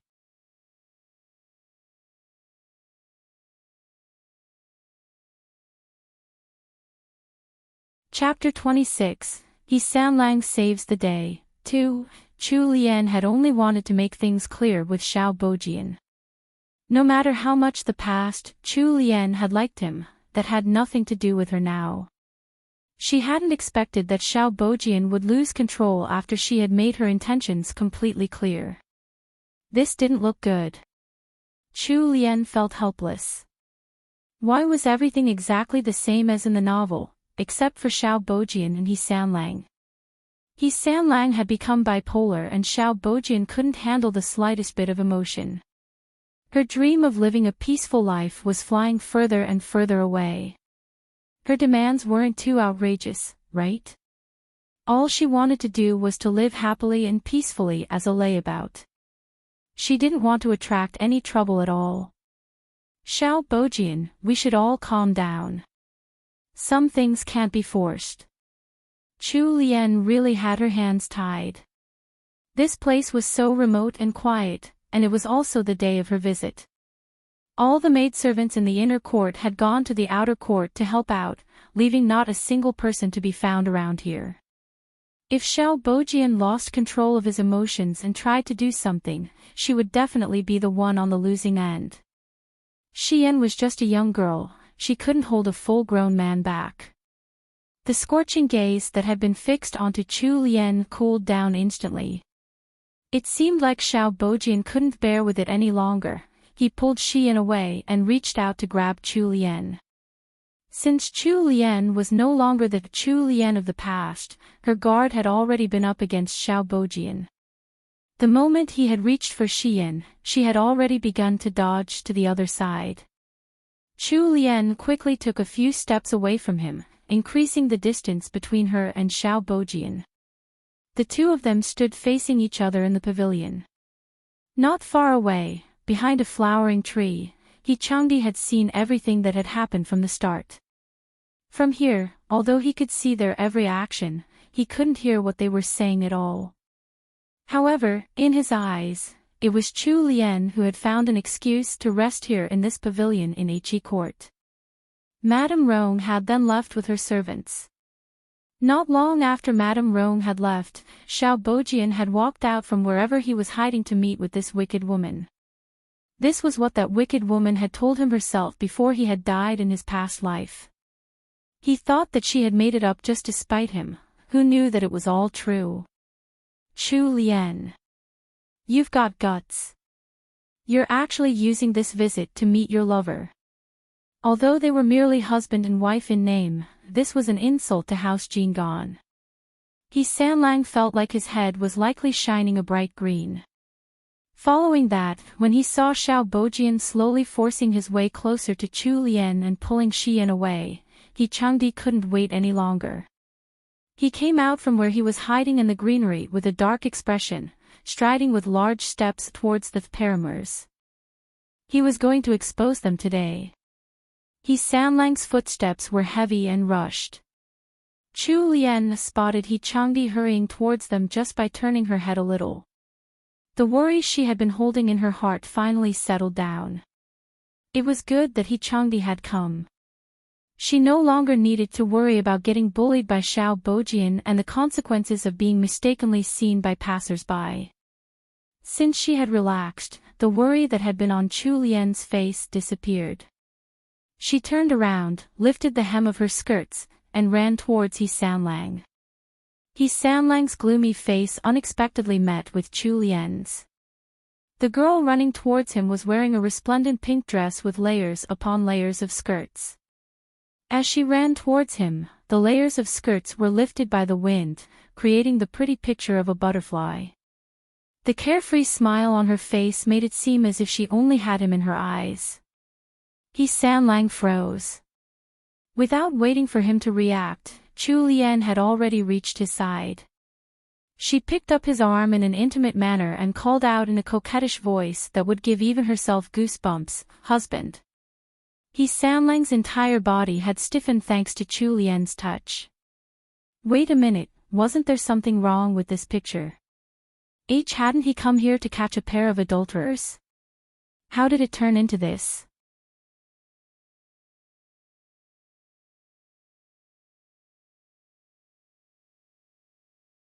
Chapter 27, Explanations. 1. Of course, Xiao Bojian was watching all of that happen. He stared at the scene with undisguised shock. He had never imagined that Chu Lian would do such a thing. She had promised the rest of her life to him in secret before her marriage, yet she was now hugging another man's arm and acting like a spoiled child, completely dependent on her husband of only a few days. This huge change caused his expression to turn extremely ugly. He Changdi had finally regained his senses by now. He was distressingly uncomfortable with Chu Lian's soft body pressing against his arm. All he wanted to do was get her off of him, and if that meant physically pushing this damned woman away, then he was all for it. However, Chu Lian clung to him like a leech. He couldn't move her at all. With the distance of 10 or so steps between them, the two men met gazes. Sparks were almost visible in the air between them. In the end, it was He Sanlang who shifted his eyes away first. He had already lost the initial panic of having Chu Lian stuck to his arm like a limpet, and had recovered his icy cold expression. He turned his head towards Chu Lian and lowered his eyes, taunting her with the hard edge of his stare. It was the same as asking her, "Care to explain?" Chu Lian was also finally able to react. She noticed the amazing timing of He Sanlang's appearance and the contempt in his eyes, and her head started to ache. So he had been watching when Xiao Bojian had suddenly appeared and started to bother her. However, Chu Lian was totally innocent. Since she hadn't done anything to be guilty about, she could raise her head with confidence. Chu Lian daringly met his gaze. There wasn't a single trace of guilt, worry, or fear in her bright eyes. Instead, there were hints of rebuke and coquettish flirting.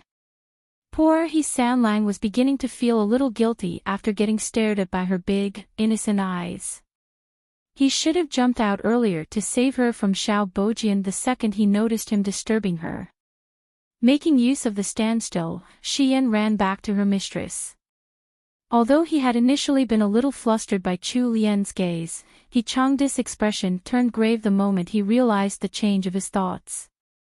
This wicked woman was turning matters upside down. She had completely reversed the situation. He Sanlang was bursting with frustration. He wanted to expose this wicked woman, but she was clinging onto his arm and acting as if they were a couple madly in love. Anyone who saw this wouldn't believe that she was an adulterer at all. Madame Rong's maidservant, Chiner, who had gone to the east compound to get the burned salve, finally returned. When Chiner spotted Xiao Bojian standing in a pavilion in the inner court, she almost leapt in fright. She immediately looked for Chu Lian's figure. After seeing Chu Lian standing a distance away with He Changdi standing next to her, Chiner let out a sigh of relief. It was fine as long as 6th Miss Husband, 6th Young Master, was here. What would they do if rumors came out about the newlywed 6th Miss and Mr. Xiao? Chiner didn't dare to tarry and hurriedly walked towards Chu Lian. Greetings to 6th Miss and 6th Young Master. This is the snow cream from eldest young madam. 6th Miss, please apply it as soon as possible.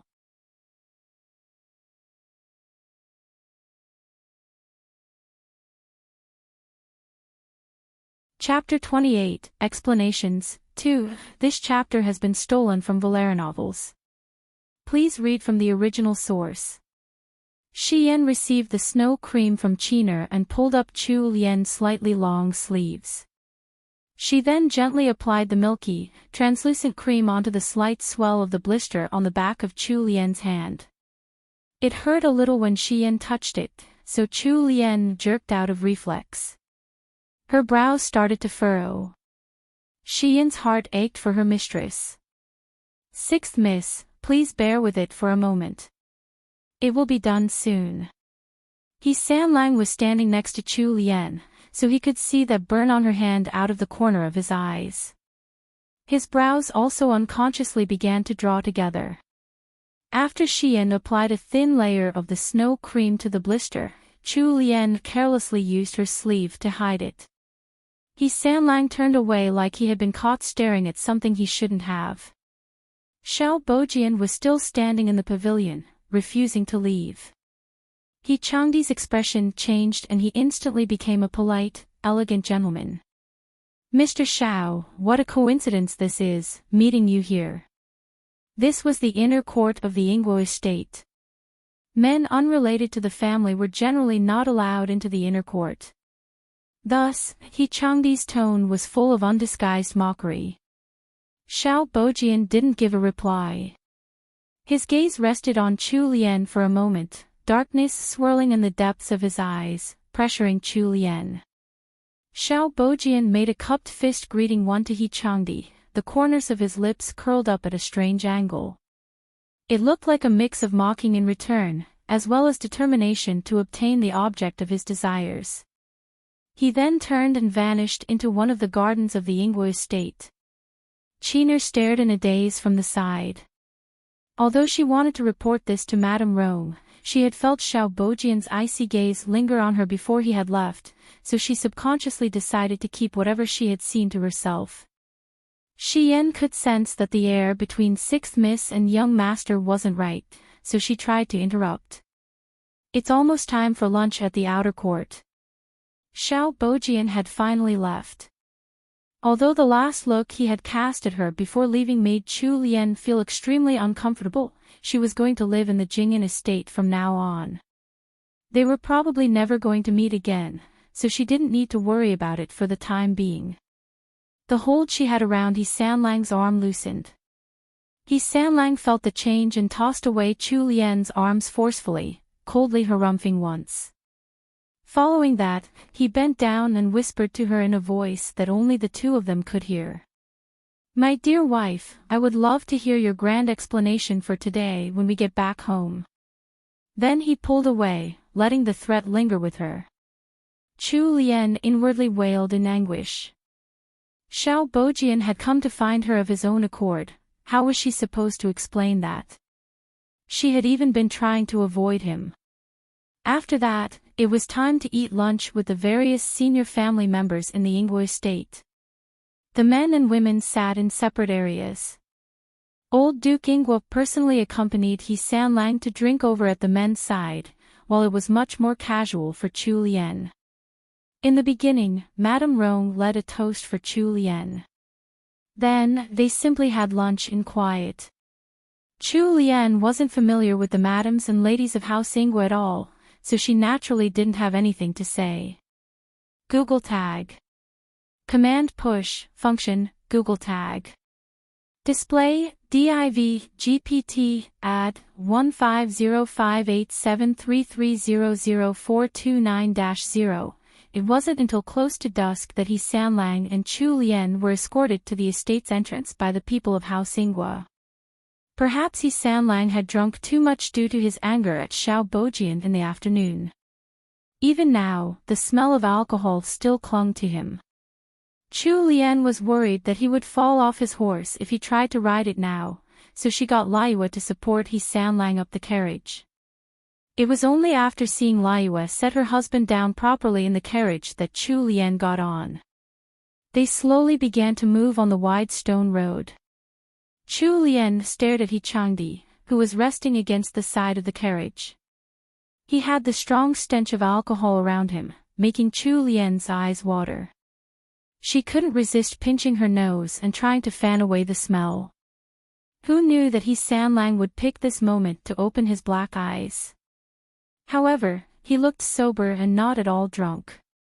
His good-looking thin lips parted, but all that came out were words of ridicule. What, are you disgusted with me just because of a small thing like that? Do you want to throw me out onto the streets and let Xiao Bojian get on this carriage? Chu Lian frowned. She took a long look at Hechangdi's handsome yet cold face, and couldn't resist bursting out in laughter. Then she reached over with a fair hand and patted He Sanlang's stiffened face. My dear husband, you have some really strong paranoia going on there. It makes you so fun to tease.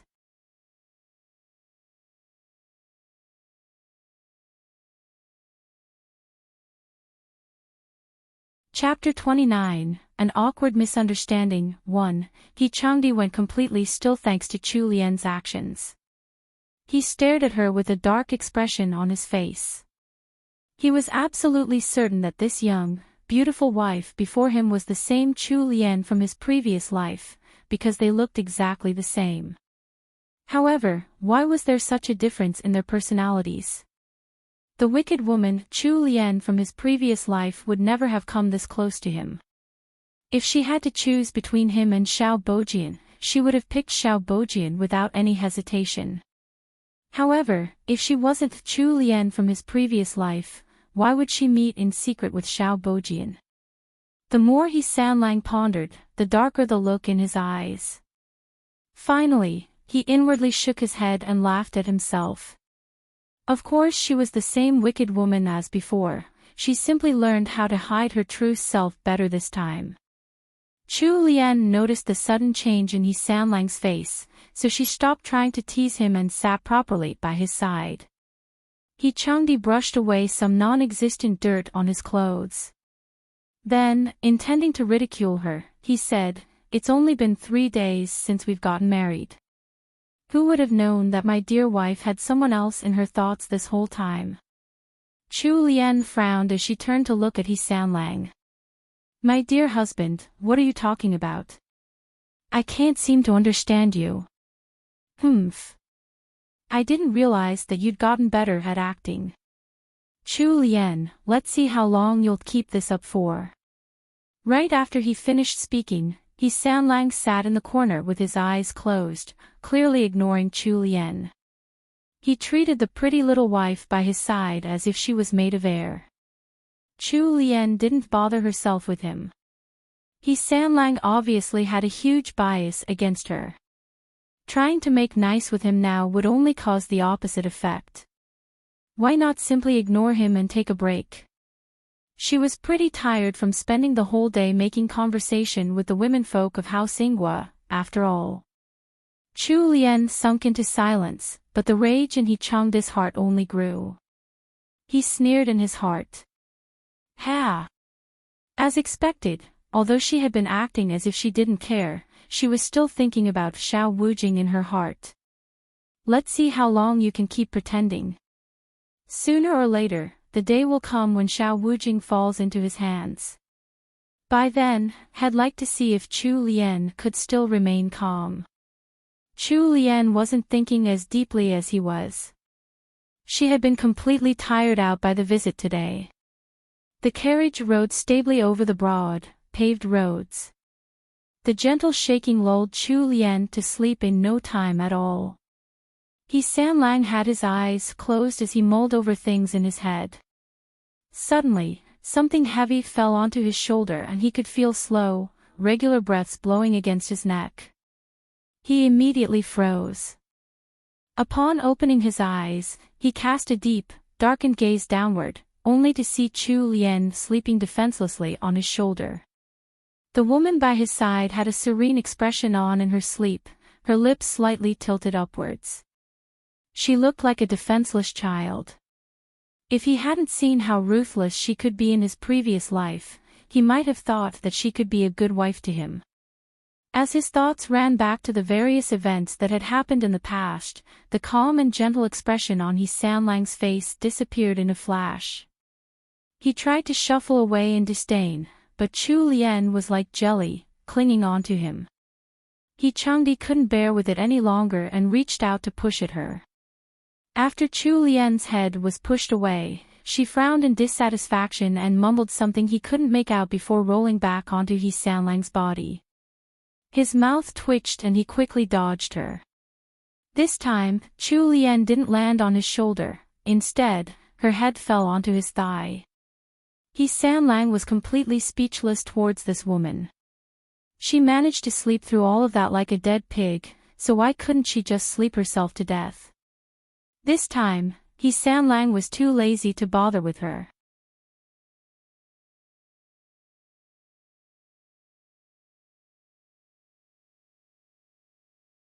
Chapter 30, An Awkward Misunderstanding. 2. This chapter has been stolen from LoveLore novels. Please read from the original source. Chu Lien slept especially well while lying on He Sanlang's thigh. After about an hour, as they were about to reach the entrance of the Jingyan estate, He Sanlang suddenly felt something wet on his thigh. He lowered his gaze to look and found that it was actually Chu Lien's drool. He Sanlang. Although he tried to suppress the building rage within his chest, he couldn't hold back any longer. He Sanlang pushed Chu Lien away with enough force to make the sleeping Chu Lien almost fall onto the carpet of the carriage. This time, Chu Lien jolted awake. She looked around in confusion before realizing that she was still in the carriage. There was some suspicious wetness at the corner of her mouth. Chu Lien blushed deeply before taking out a handkerchief and quickly wiping it off. Next, she noticed that He Changdi was looking at her with anger, and maybe even the slight hint of a grudge. She faintly recalled that she had been sleeping on He Changdi's thigh, and she had been drooling. Her eyes couldn't resist drifting in the direction of He Changdi's thigh. It was close to summer now, and the weather was turning warm, so they were all wearing cool spring clothes. He Changdi was wearing a thin, light blue robe with embroidered flowers. It looked both low-key and luxurious, matching his calm, aloof aura perfectly. From afar, he looked like a mountain flower that no one could profane. However, on that completely unwrinkled silk brocade robe of his, there was a wet patch about half the size of a palm near the crotch area. The position was a little awkward, and it would be extremely easy for others to misunderstand. If it had been a dark-colored robe, it wouldn't have been too obvious, but the wet patch stood stark against the light-colored robe.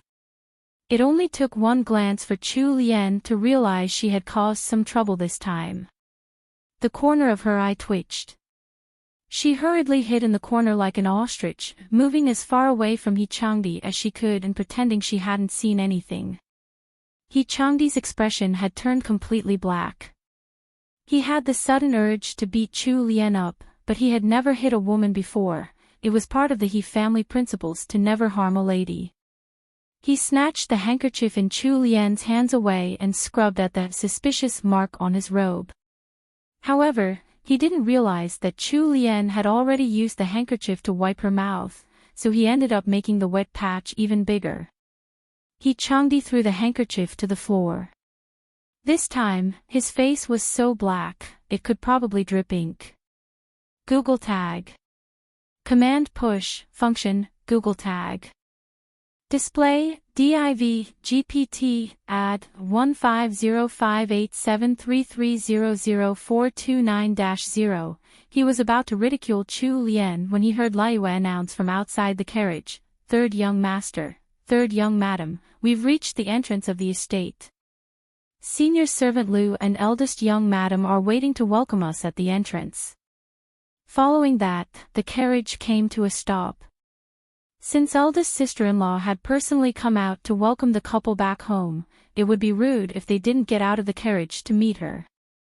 He Changdi's hopes of ordering Liuyue to drive the carriage all the way back to their courtyard were dashed. The atmosphere in the carriage was tense and strange. Chu Lien couldn't withstand the deathly look that He Sanlang was sending her, so she pushed aside the curtains of the carriage and alighted. Lady Zoe was already waiting by the side of the carriage. Matriarchy had been worried that Sanlang might have drunk too much at the Ingwu estate, so she had sent her eldest granddaughter-in-law and senior servant Lu out to receive them. When Lady Zoe saw Xian helping Chu Lian out of the carriage, she was stunned for a moment. Following that, a blush spread on her face. Senior servant Lu coughed twice, a smile shining in her eyes. Chu Lian didn't know why they seemed to be trying but failing to hold back their smiles upon seeing her. The attentive Xian had also flushed red. She hurriedly tidied up Chu Lian's clothes and adjusted the accessories on her head. By this time, Sanlang had finally alighted from the carriage after dawdling as much as he could. After noticing Chu Lian's disorderly appearance, Lady Zoe and senior servant Lu couldn't help but glance at Sanlang. When they saw the wet patch on Sanlang's clothes, Lady Zoe almost choked on air while senior servant Lu's eyes merely crinkled upwards. She was already an old woman, there was nothing she hadn't seen before. She reacted quickly and walked to Sanlang's side to help block the onlookers' gazes. Sanlang's hands were trembling with the force of his rage. He wanted to strangle Chu Lian on the spot. It was all that wicked woman's fault. He had been completely embarrassed in front of his seniors. TL note, how embarrassing, you're tuning into the LoveLore Library YouTube channel. We're so grateful for your support and don't forget to subscribe to join us on this incredible journey through captivating stories. Your generosity through donations truly makes a world of difference, as it's the primary source of revenue that allows me to expand and enhance this channel for you. Thank you from the bottom of my heart for being a part of this adventure.